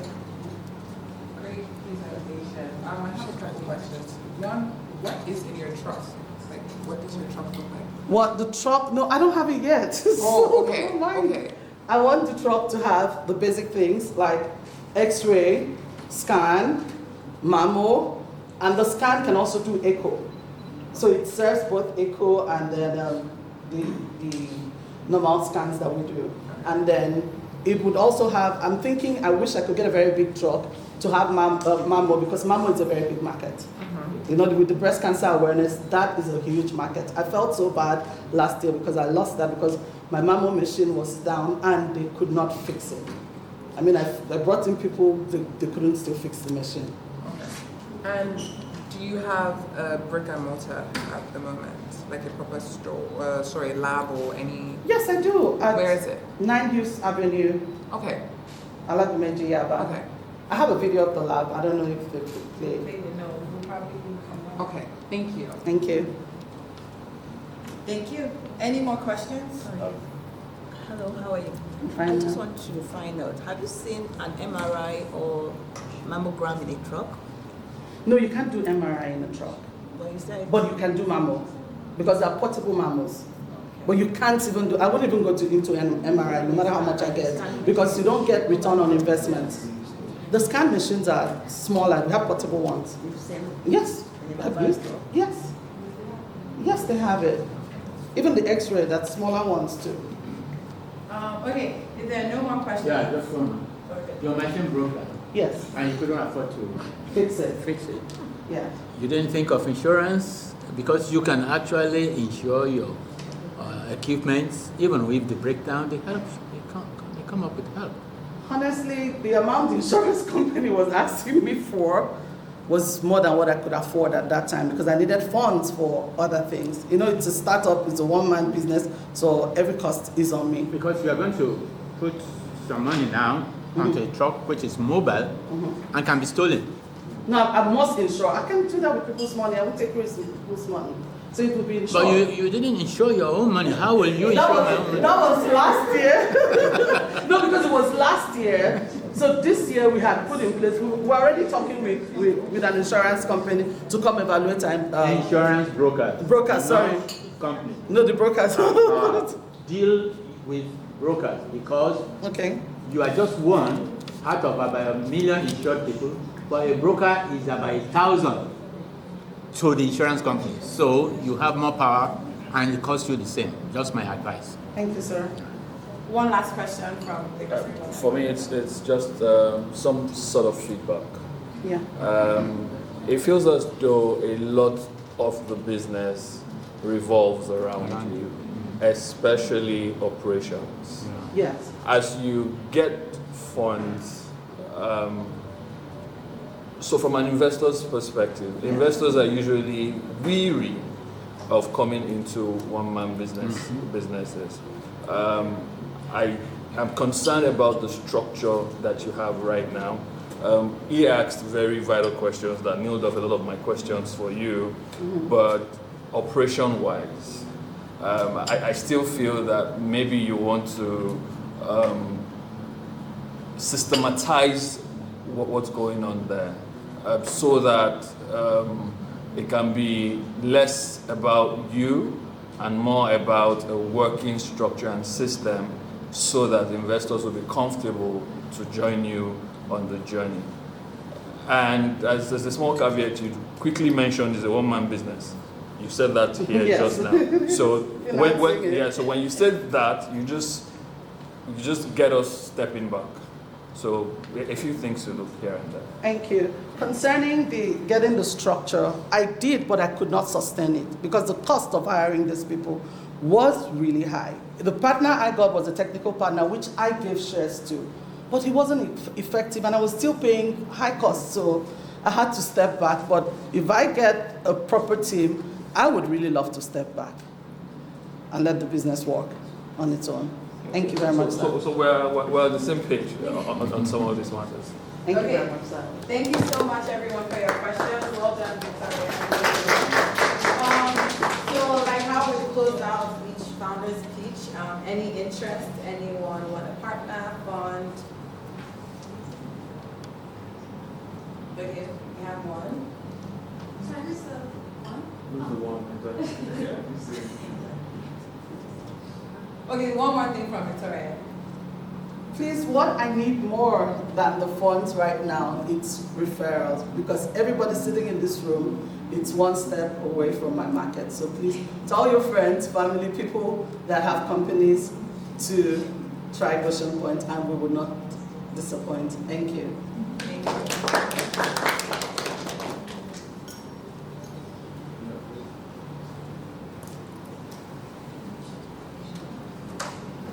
We will get our next founder.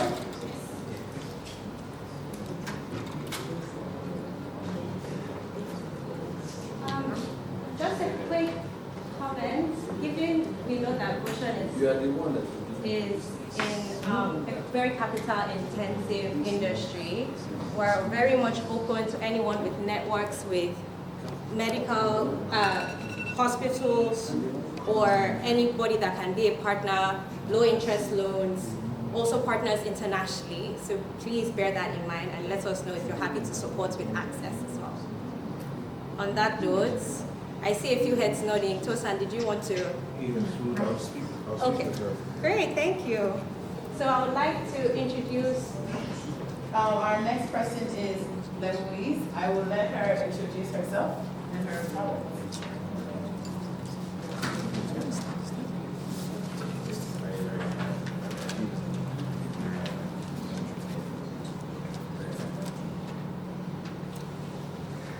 Good afternoon, everyone.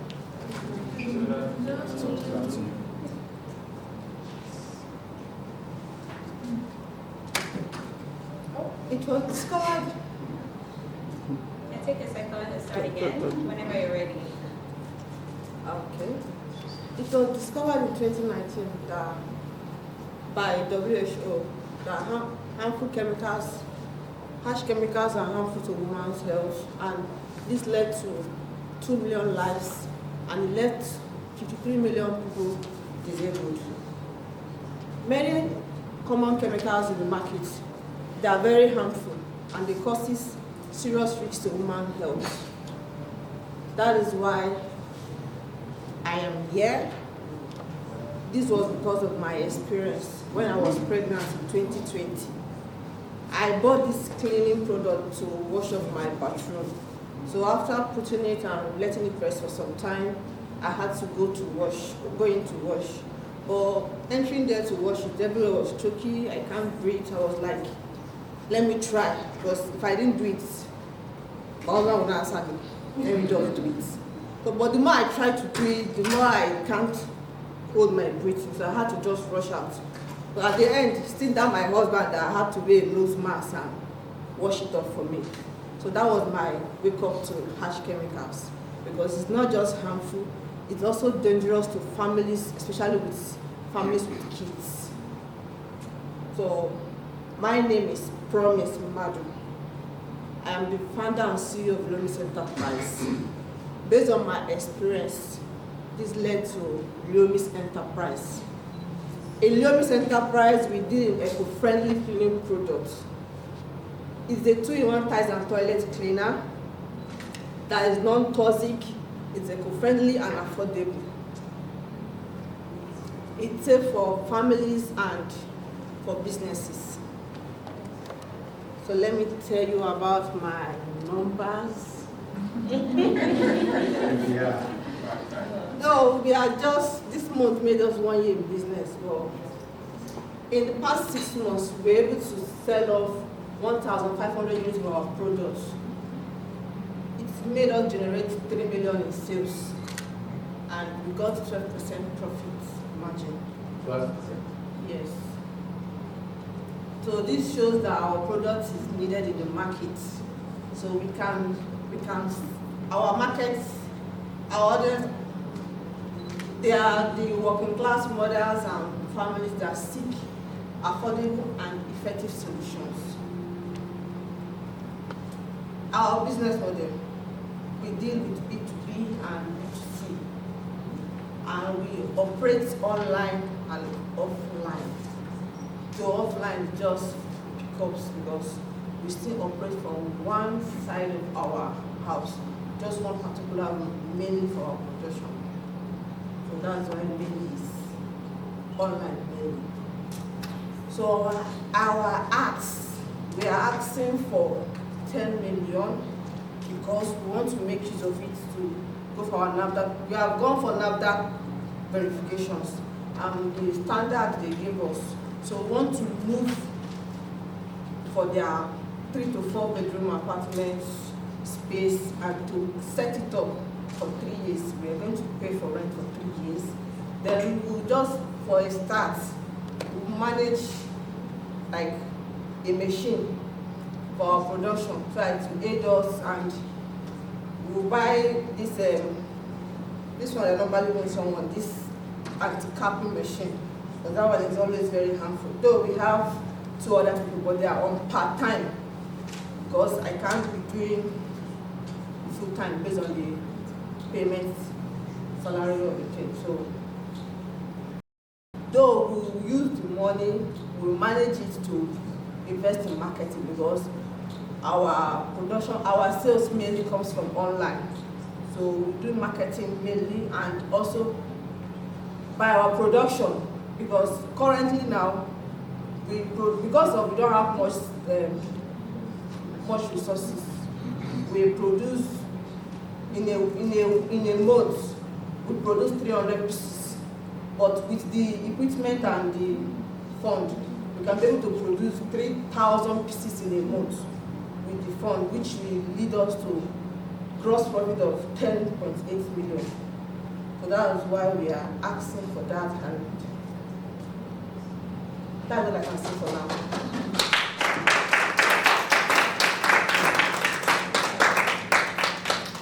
This is physical products.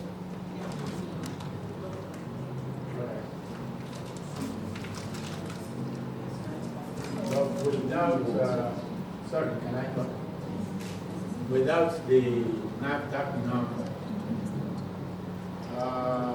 is it allowed that this product be sold? Yes. So we have a physical supermarket, this small supermarket, because if you go to big supermarket, they first of all they will ask you, are you NAFDAC satisfied? So the small ones still buy the cartons and so why don't you put more effort to getting that done? Because even if your product is good, there's no way I can tell, except there's a number on it and I can go online and check that it's approved. That is why. And that will not allow it to sell properly.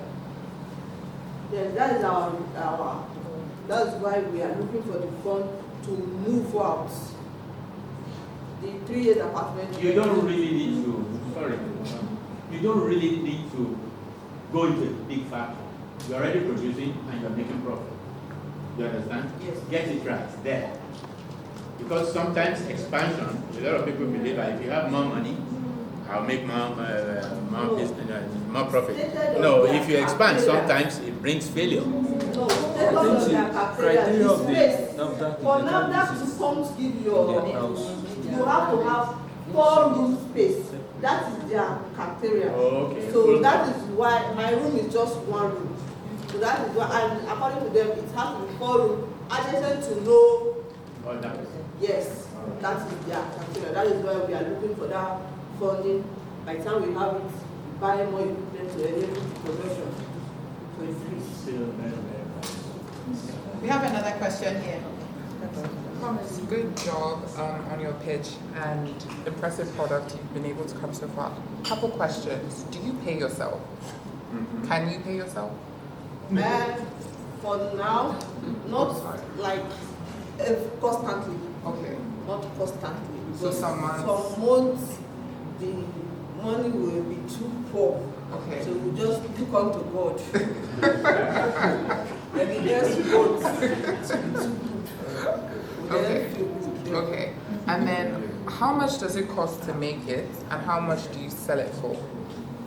Like that now is, we call it half carton. Okay. So that costs 18,000 naira. To make it? Per piece is 3,000.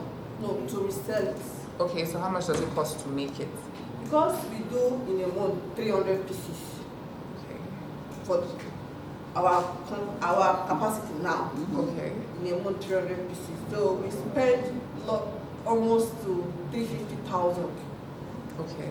That's if I didn't call more hands, because I don't purely, once I'm producing, I call people to that just that point in time. Then after that, me and the other one staff. And then how long can you keep it for? So example, you in March, if you make 300 this month, and you don't sell all 300, can you carry over for how long? No, the product can sell 24 months. Okay, okay. Yes, 24 months, Okay. that is the period. Thank you. Hello, Thank how are you. you? Okay. What quality checks do you carry out on them? What standards are you following? So because I said my experience, mainly what the common products in the market do is, like I have someone that I met last month. I went to advertise my product to her, and she was like, oh, she's into this, but she stopped. Why? She normally do what she believes in. HCl is the chemical that works, that if you pour it, will dissolve everything instantly. So that HCl, she inhales it constantly, makes her lungs is having problem. Anytime she inhales it, it gives her pain in her chest. So her husband has to tell her, madam, I just married you. I cannot come and lose you because I'm looking for money. Stop this thing, and she entered on that business. So because I observed that is what mainly producers use. So I use my own to be caustic soda. No, but I say you have hydrochloric acid here, which is HCl. Yes, I normally mix with more of water. So you don't have a standard? For now, we only do mainly. No, but that's not right. You should have a standard, and you should follow an international standard for such product. And the NAFDAC cannot even register you if you don't have any standard. My standard mainly is... No, you don't have a standard. You don't have a standard. Yes, So I think that's where we'll come in. I think what her issue now is funding to be able to standardize her purchase of, like, cost of goods sold is too high for her to maintain.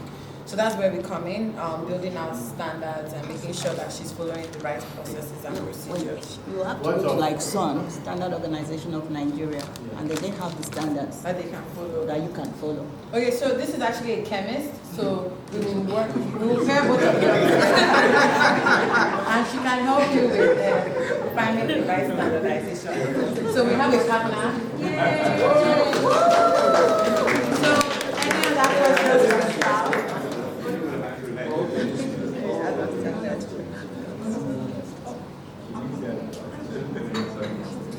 Sorry, if your marketing cost is 3 million naira, what exactly are you spending what type of marketing are you doing with that?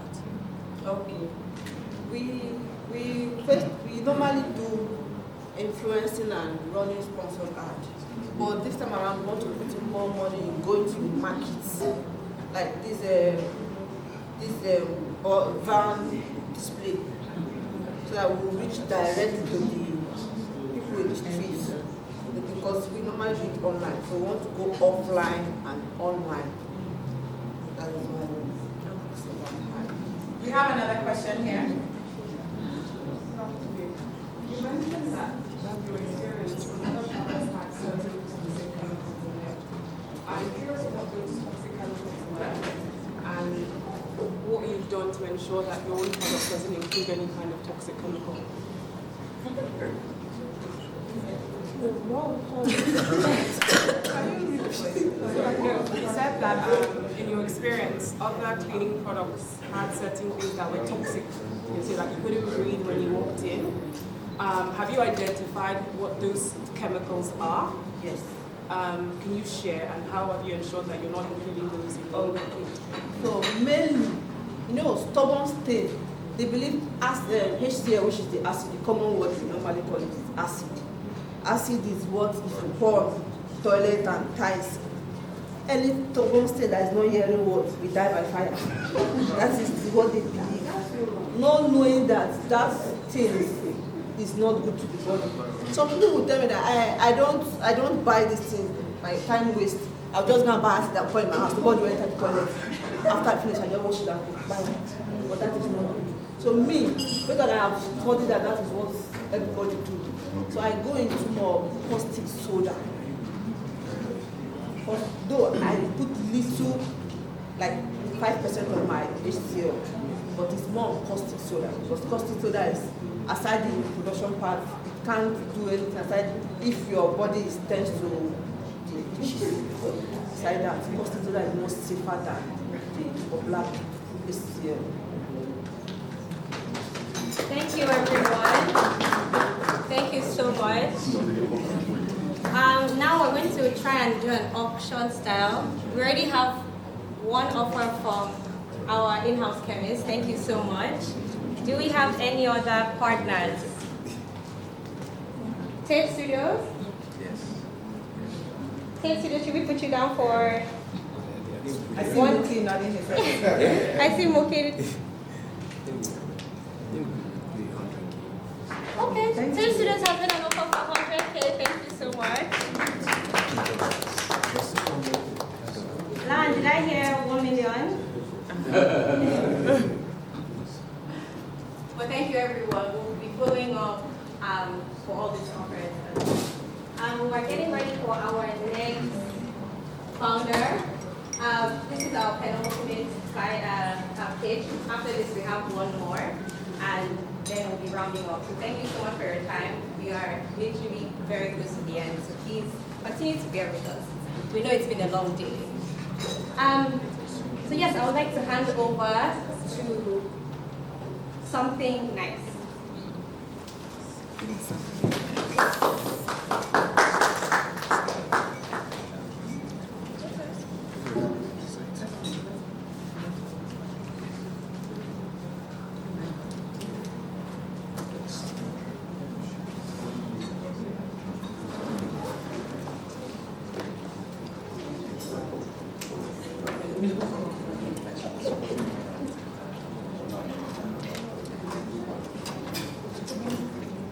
Hello, ladies and gentlemen. Please confirm you can hear me clearly.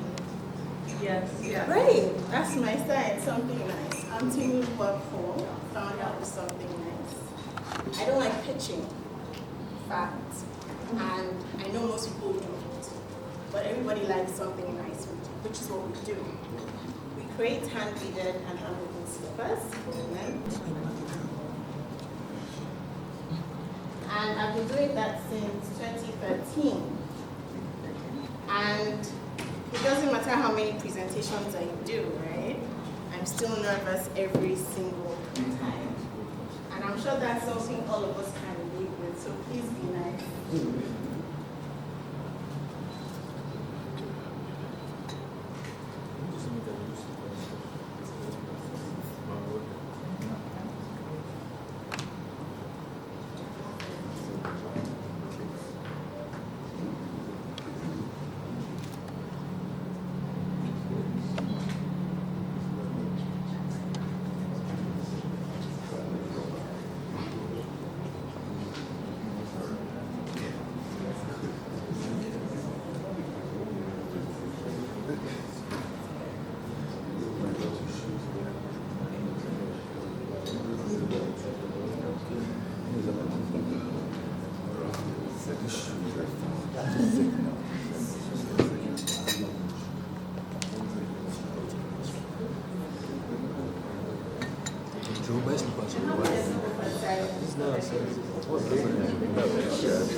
So meanwhile, it's a good thing I didn't come in heels.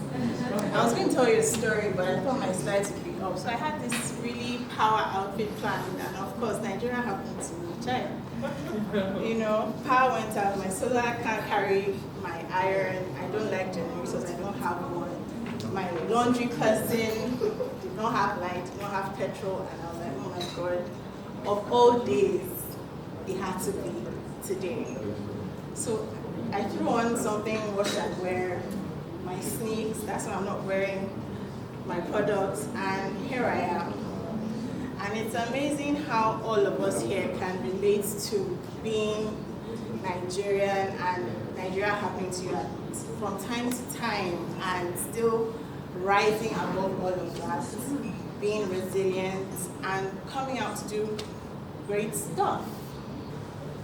Hello everyone for the third time. Something nice was something I wanted everyone to have on their lips around the world. So I didn't choose an Ibile kind of name. For those of us who are not Yoruba, that's a local name, right? And the whole idea behind something nice is to make women like myself who are a bit understated and who are wallflowers to feel beautiful, to feel like a Nigerian or Korean or Caribbean Cinderella. Right? I mean, look at this, check it out. Be honest. Be honest. So yeah, so why are we here? I want to scale up, right? And that would require not just funding, but support, advisory, legal, access to markets, international markets, because I think this is export-worthy material. And worthy of note is I'm inspired by the Kenyan market. We know them for their arts and crafts and their beaded footwear. And why not Nigeria?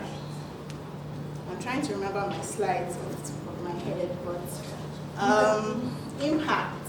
So we're aligned with SDGs 158 and 9, no poverty, gender equality. It's one about innovation and infrastructure, and there's one more, I can't remember what it is. And for the men who are here, and I'm happy that this room is not male-dominated. I'm happy that there's a healthy share of women. Kudos to all of you. Your wives, don't you like them to feel like princesses, like queens, your daughters as well?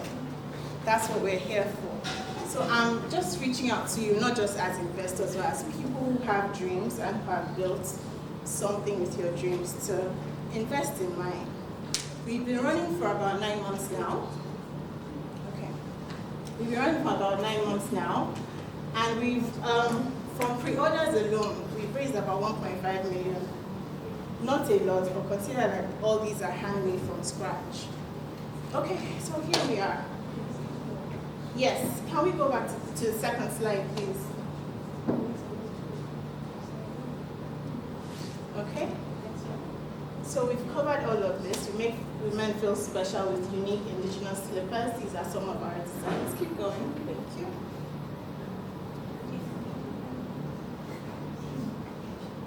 And we're solving the authenticity problem. We've talked about this, feeling beautiful and looking unique. Next slide, please. So SDGs, decent work and economic growth. Now, about 70-80% of our suppliers are women-owned businesses, and we want to contribute to international trade. Now, concerning the value of the market, we're looking at, for Nigerian-made footwear around the world, it's valued at 2.2 billion. Nigeria to the world, right? And something I forgot to mention is our slippers are washable and water-friendly. So when you're going to the Maldives, you can wear them. When you're going to, I think it's Ziba, one of these beaches, I don't know, you can wear them. Next slide, please. That's for the ladies in the room. So I'll jump straight into our serviceable, obtainable market, right? It's valued at 201 million. 201.4 million if we are targeting just 0.1 market share. And that is if each customer buys 2 slippers at 30,000 naira in 1 year. So you can say it's a healthy market. I mean, not in billions, but it's a good start. Next slide, please.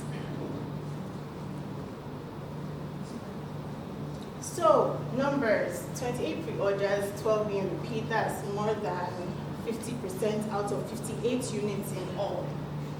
9 of them being referred, 9 of them being waitlisted. So you know that when something is in demand, when people come back, when they tell their friends, it's a good product. And like I said, 1.7, because we still have orders. I got one this morning, one of the reasons why I came late. Shouldn't have casted myself. Next slide. So we're asking for 8.1 approximately, and human capital support and legal advisory. Why? Because we want to hire artisans, train and hire artisans locally, and we need the kind of support that will structure our business and for corporate governance as well. Now, the bulk of this will go into salaries and equipment, and the aim is to pay back with 6.5% interest in 4 years to start. So I'll be glad to take your questions, comments. Thank you.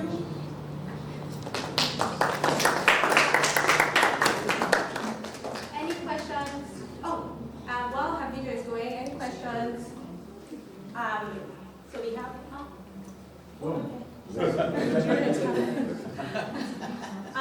So we'll start with Tosan, then we'll come to Lan, and then to Mr. Babatuni. Thank you. Thank you. Thank you very much. Something nice. I like the name. It's very quite catchy. I guess my only question is,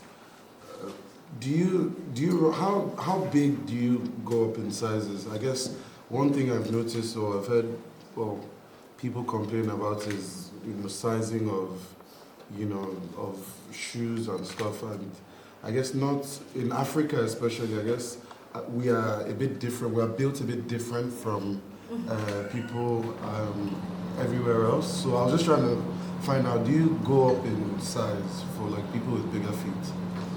So for now we're bespoke, a bit of ready to wear, but we run typically for size 36 to 44. Of course, we take other sizes as well, and eventually want to do something for men. So watch out. Thank you. Next question from Mr. Babatuni. Hi, thanks for your pitch. You asked for interest of 6.5%. What drove that? Well, that's an interesting question. Can I think about it for 2 seconds? Because if I like that. Okay, so why is I like to be realistic about what I can promise. Because if I take 2 million naira, put it in treasury bills, I'm getting close to 20%. So why should I give you 8.1 and give me back 6.5? Okay, great question, money question. I'm not the government. I don't have government money. But it's the very lowest I can promise. Of course, we project for more, but it's a very modest ask. I guess that interest has to be in touch with the current realities. True.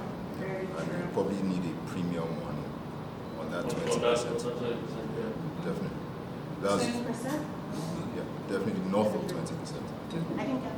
North of So 20%. he's advising that you need to do minimum 20%, but because of the additional, because you will need to add more than 20% because government bonds are 20%. But that's something we'll follow up with you. Okay. Thank you. Sorry, one more question. Do you currently have a physical store? Sorry if I missed that. No, I operate out of my home and some outlets. Okay, so who do you currently distribute to? I don't distribute yet, that's why I said it's school. But we actually had some exhibitions, fashion to organic farmers market, a couple more. I'm a bit hasty because of the lights and all your eyes. But yes, you can visit my Instagram page, somethin.nice, and you'll see what we've done so far. It's just been 9 months. So, sorry, in your breakdown, I see rent for 900K and you operate from your home. Is that a portion of your rent? So I want to take out a space. It's a rented space, right? Okay. That will serve as a workshop and an outlet for people who want to pick up. Okay. So it functions outside my home, but within the premises. Okay. Yeah. So I think just piggyback off what Bab said, or Mr. Babatunde said, you can do a premium on that and then just do convertible equity, so that, or convertible debt, so that even in a situation where you don't meet the debt, then you already have an agreement with whoever is giving you the money for, what's the word, for equity that will mature at the time. Does that make sense? Well, except you're not looking for equity at all. You don't want that at all. Honestly, if I get an offer, I can't refuse. Why not? Should we put monkey down for the offer she can't refuse? One more question. Not really sure if I have a question. Hi, Timolua. How much does it cost you to make one pair? So there are different price points. We currently have 5 designs. I'll start with this one because it's our most popular. It costs 30,000 at this time. It costs about, as of the last time I did my costing, which was a few days ago, it costs about 25 approximately. To make it? Yes. And then how much do you sell it? 30. Okay. So you know what I think? When I look at this, I think you need to look at your numbers again. Okay. Right? Because I'm worried that you're asking for 8 million and 5 million is going to go into paying salaries. That's a bit worrisome. Now you have 60,000 for 7. Conversation, so I can respond and take notes and learn as well. Yeah, it's fine. We can. Yes, I'm good. Thank you. Thank you, everyone.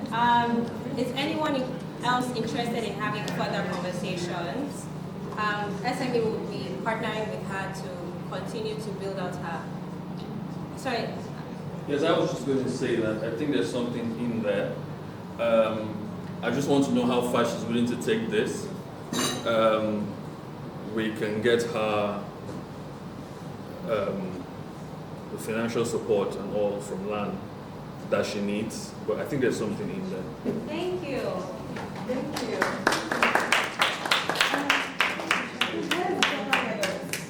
The second leg is here.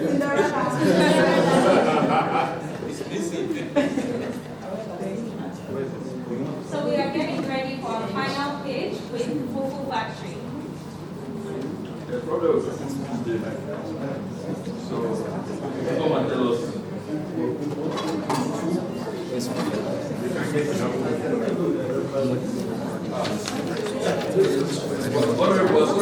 I want to see this. Got you guys back. Are we safe? Yeah, very safe.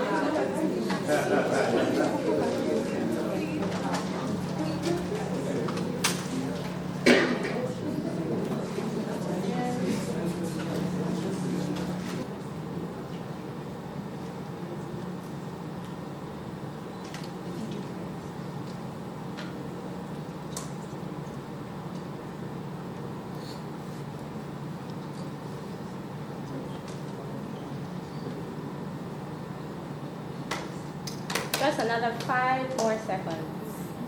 Thanks. Next one.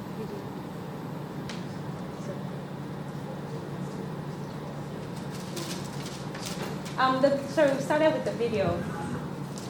No. Okay. So dame para no se like that. Allá güey, ya.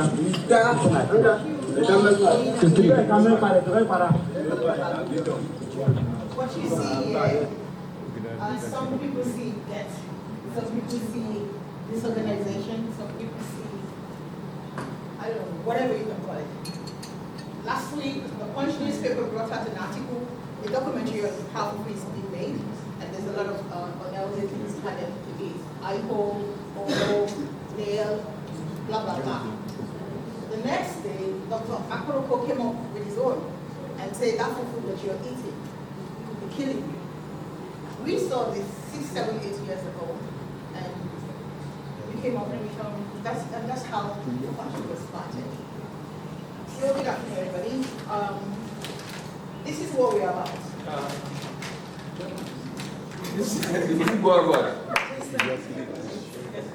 Yes.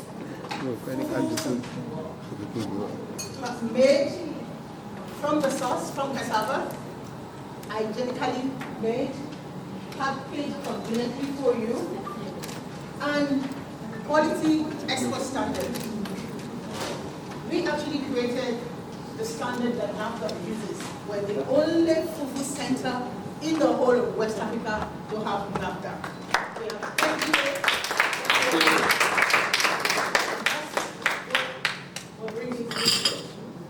our product. And this is our fufu paste. So for the people that don't like to cook at home, don't like to eat what's made outside, we also have fufu.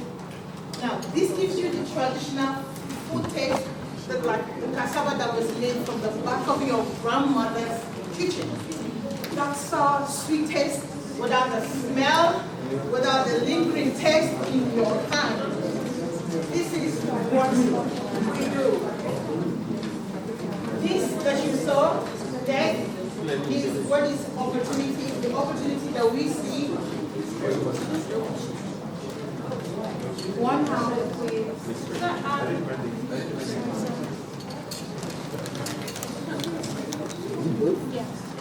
Just a brief intermission while she's, and this is all for you to take home with you. Because the idea is that you can't have an experience if you don't have an experience. So we just want you to have the experience. Okay. I'm going to make sure. Sorry, you have one. Oh, I do. Okay, go on. Yes, I do. Thank you.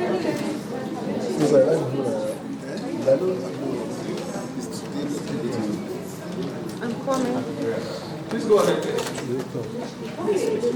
Sorry. Some of the problem, fufu is a multi-million-dollar business. Over 1 million wrap of fufu is eaten in Lagos alone every day. If you look at the population of the 27 million people we have, and the video that we just showed you, in almost every local government in Lagos State, there is a place making fufu, and they are more filthier than that. Now let me blow your mind. This is one aspect of it, the cooking. The second aspect of it is the making of the fufu itself. For fufu factory, we bring it to that. We produce our paste, and we make the food. And we have a line of business that is not just B2B, but we also have a B2C. Right now, the fufu factory we supply one of the highest chain of restaurants in Lagos. We supply them fufu, ready to eat fufu every day. We're less than 2 years old, but I can tell you that we have done over 400,000 wraps of fufu. Our paste, we sold over 25,000 wraps because we have a business model that is not just the paste, our paste. Because of the fact that we are able to adapt and we understand the market, a lot of people have used our product as a party souvenir, as a gift. In Christmas, we had what is called a Christmas gift box, where all we have in it were all the fufu factory products. Because from customers' feedback and from our value chain, because remember what I said, we're a clean energy business, we're environmental sustainable, and we're almost a zero waste product company. So what it means is from back to back, we use all our products, which is part of the head that we have, why we do not need to do anything later. Because the things that the local producers are using taking as waste, for us they are money. All our value chains are money, which is part of the reason why one of our byproducts is this product, the white amala. It's called Afu in Yoruba. It's white amala. It's our byproduct. And how much do you say you want? How much are you looking for?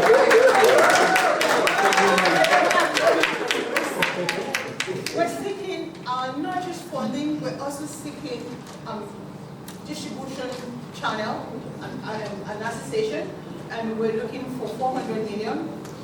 Nigerian naira, right? Nigerian naira. This is for us to do expansion and also to do our distribution chain. And we also just started out a new product, which is part of what we gave to you. Nobody knows what we do, and I made bold to say this. We had the International Trade Fair last year, and 2 state governments said to us, let's come put your business under us. And I wasn't going to do that because I will create 100 million for you.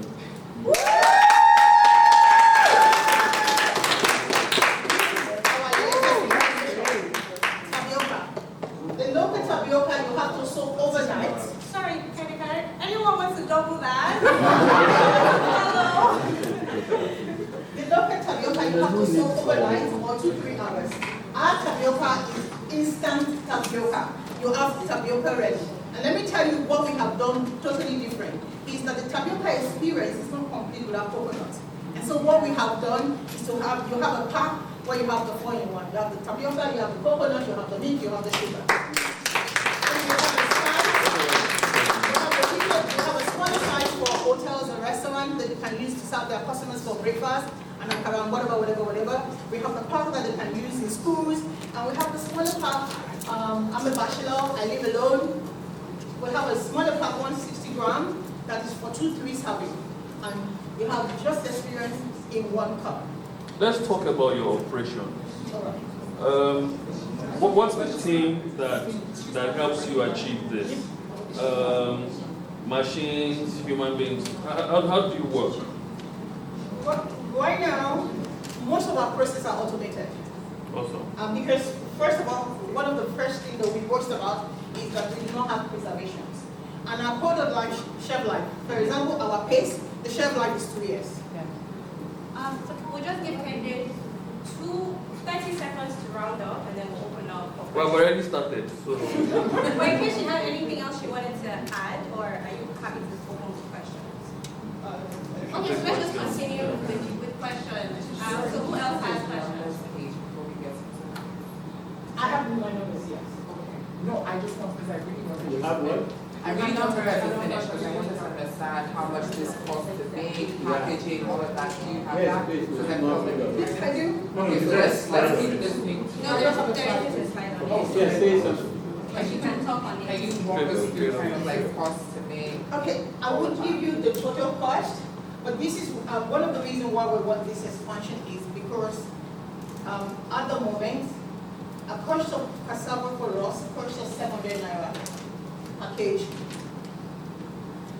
If I tell you something to break down now, that's to tell you my business trade secrets. And I'm sorry, I do not until I'm talking figures.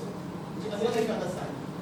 But what I can say to you is that when we have expansion, we have the capacity to break down our cost from 700 to 420 naira. Okay, I guess you have misunderstanding. How much is that pack? That's what Sorry, I just want to know how much does it cost you to make this? That costs me less than 2,000 naira. How much do you sell it? 5,000 naira. That's all. Thank you. Thank you very much. Let me explain. This is our retail brand. And one of the reasons why this is expensive is because this comes with additional vitamin E. Now we have the pack that we do for the restaurant, which we supply. Now that comes at a wrap. We supply at the moment at 320 naira. And I can tell you that the cost to us is less than 55%. Any other questions? You don't have any competitors in any of the products? Yes, I have a question. We have one here, and then we'll come back to you. Oh, I said, sorry, you don't have any competitors on any of the products? Depending on how you look at it. No, not indirect competitors, like all those other ones. You're talking about Nobody works. Sorry, one house. Many of those. Sorry, we just have a question on this side. The difference between the fufu powder and the fufu paste is like we invested in this machinery for the fufu powder because just like our name implies, fufu fashi, we are the ones saying what's the benefit of fufu to everybody. Everybody just produces it really like that. But we're saying this is why we should do it. Now, we cannot use that advantage when we're the one showing everybody what to do. I'll tell you the difference. If you were to try, and one of the things we've seen, you'll be shocked that a lot of our paste, majority of our paste is actually gone to people that sales. This money, I still got all that. We have a customer that we supply fufu to every Monday in New York. We supply this every Monday in New York. So, we have a question on this side. Okay, so that's one of the reasons why we're saying because for us, we have 4 people approaching us. One is But it's the same thing that everybody does. Risk for shipping, or the put up those on how they can get shipping. Now, our product without any single preservation because of the way we got about. The shelf life is between 7 and 10 days. Without preservation. But then, when I fly these to England, it takes 3-4 days for them to get it. It's no longer fresh. You're treating ingredients and how it's produced. You're treating ingredients and how it's produced. Isn't the ingredient, isn't the process? And the reason I'm saying that is it takes looking at Right now, our expansion is to have this particular. We're not going to have, when we do not subscribe to people shipping food and it's 4-5 days or days. So we will produce it, we will ship our paste in bulk to London and then produce and sell every day in London to the restaurants, the African stores and all of that. That's kind of what we're doing. So the next question we have here, and we'll take one more from So you mentioned the 55% margin on products. But as a company, what do you see the margin is? Because the other costs are not factored in.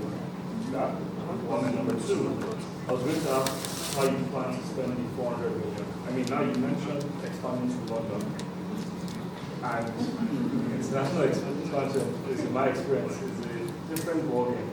I don't think 400 million covers that. So just to understand, 400 million, what is that for? And London plan, London idea, big market, but how do you plan to actualize it? Because there, your SGN and other costs are going to be significantly more. So how do you protect the margin? 5% margin will really survive that. Okay, so let me take the question one by one. First of all, 45 margin, that's excluding our cost. 45%. Excluding or including our cost. Okay. Yes, including our cost. Per unit or company? Per unit. Okay. But as a company? As a company. All costs included. Okay. Secondly, the London expansion is going to be in stages.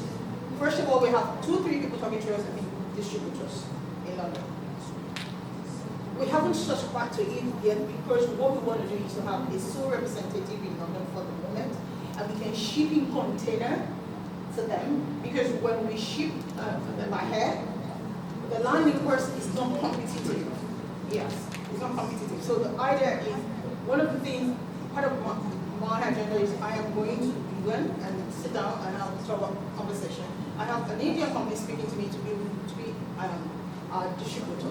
But one of the caveat is when you go into that kind of market with them, after a while they determine the cost of your product for you.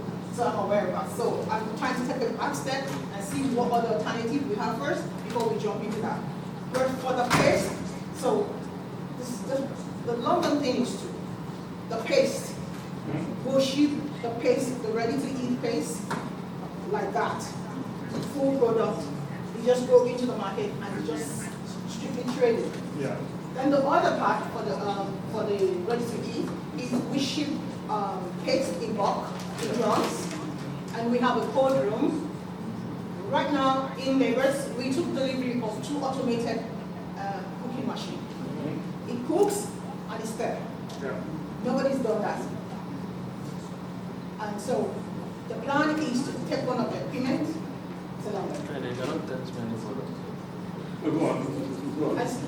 Once we do that, one of the questions in London is the question of labor. Yeah. We don't need a massive labor once we are able to automate our process. Yeah. We just need a handful of people and someone that is good.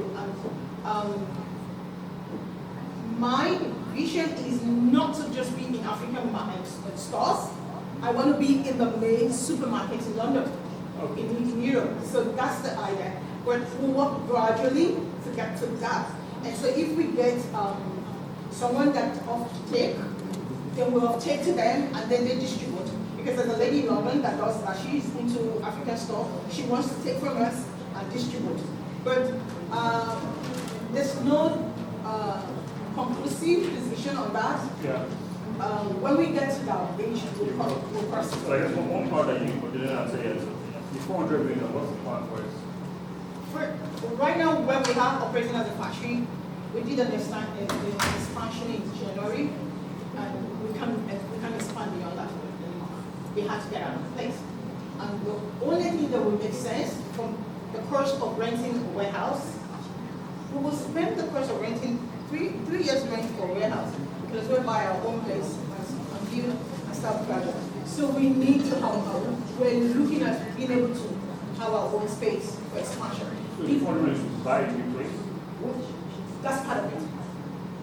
But it's also for expansion, like I said, for machine. Right now, at the moment, our packaging average will cost 520 naira. Yeah. If we produce in mass, we already have an offer of 134 naira. For 520? From 520 to 134. And so we need to invest in that. And then one of the problems that manufacturing SME has in Nigeria is that the supermarket takes your product. The supermarket takes your product and tell you they want to do 60 days, 30 days per year. I don't have a finance that can take me that capacity. So I refuse to subscribe to it. We don't sell at the supermarket. Strictly we sell majorly through referrals and online and all of that. So you get your money up front? So we get our money up front or on delivery. Now, for us to be there, and because look, what we have in our hand could be the next Ghana. And for us, that's the dream, that our food become the next Ghana. And what it means is we need to package it appropriately to sell on the traffic and everywhere. So a few years ago, nobody would think you can buy small shops in the traffic. Yeah. That's what we want to do.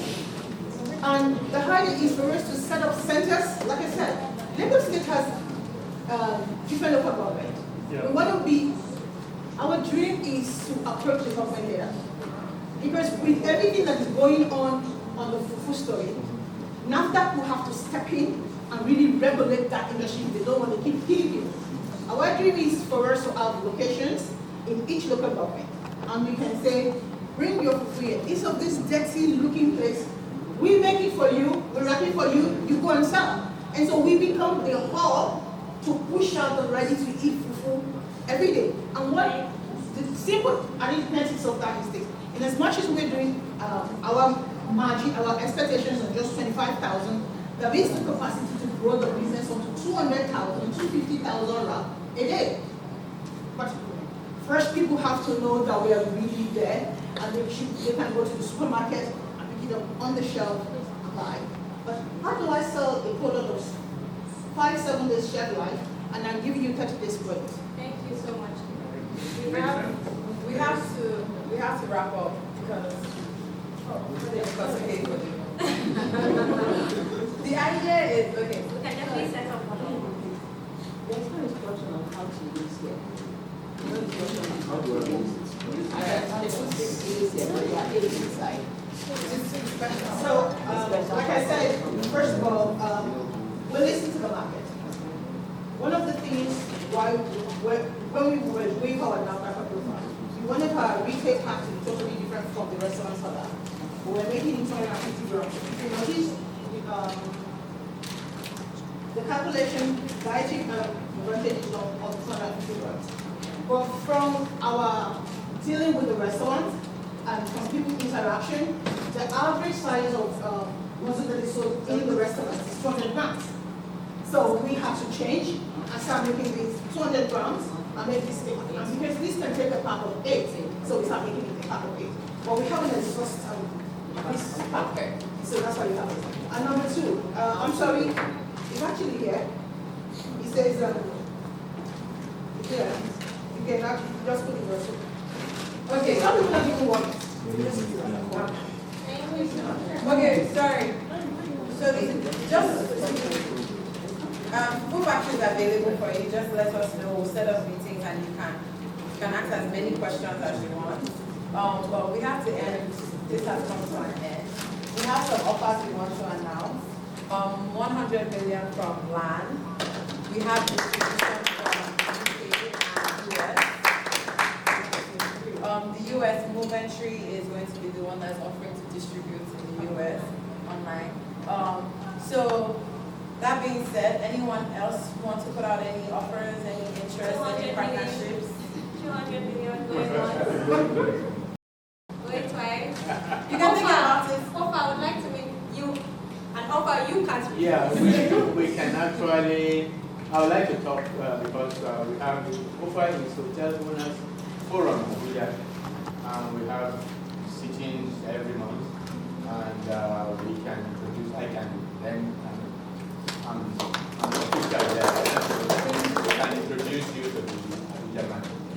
Let me tell you something. A lot of the restaurants that we started in Lagos, we already have in Abuja, and they already say to us, you need to come set up a place in Abuja. So thank you so much for that. Thank you. Thank you, everyone. We have one more thing to do. We have.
Unfortunately, our founders have already couldn't make it today, but we wanted to make sure that the support was felt.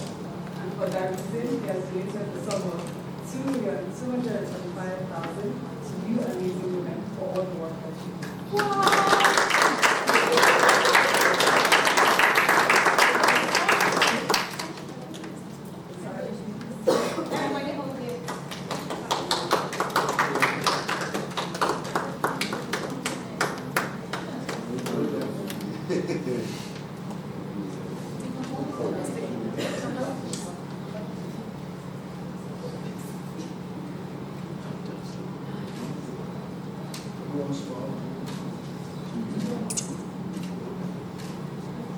Our lovely judges, would you like to join them? And our panel, we'll take one with our judges, then we'll invite everybody else to the panel.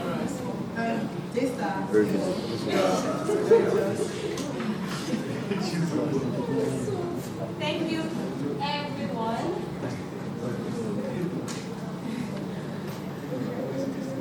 Thank you, everyone. We really appreciate your time and support.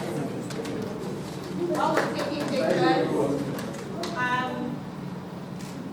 the room will be here forever if I list everyone individually, but we would make some special invites.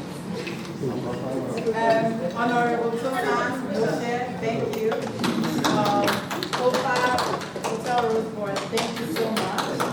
J-Star, Country Head, thank you. Colossati & Co, How Foundation, DNA in Vanity, Union Bank, Amaka Omiyawa, Chief Chemist, Arira Fashion, everyone. Muki, Samantha Obika, Fatima Seger, Amaki, thank you so much. We appreciate you. Wasem, and Echo Hotel.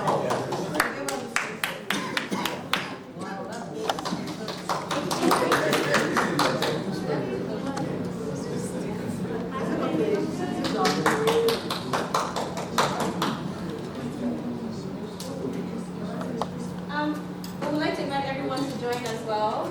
This is your opportunity to be part of, to be part of something that is going to be very big. You can say you were there when it started. You were with us in the gym. Thank you so much, everyone, and also thank you to our CEO, Ominia Bus.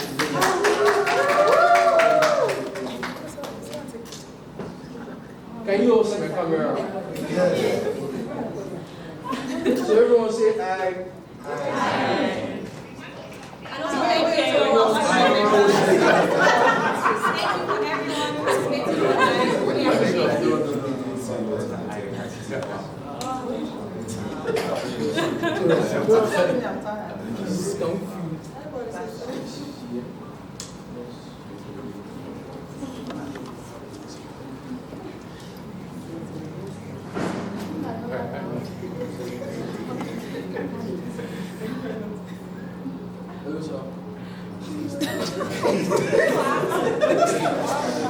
Everyone say aye. Aye. Everyone bright smiles. Everyone say Happy International Women's Day. Happy International Women's Day. Thank you so much. Thank you, everyone. And now it's time for dance. Oh my God, that's not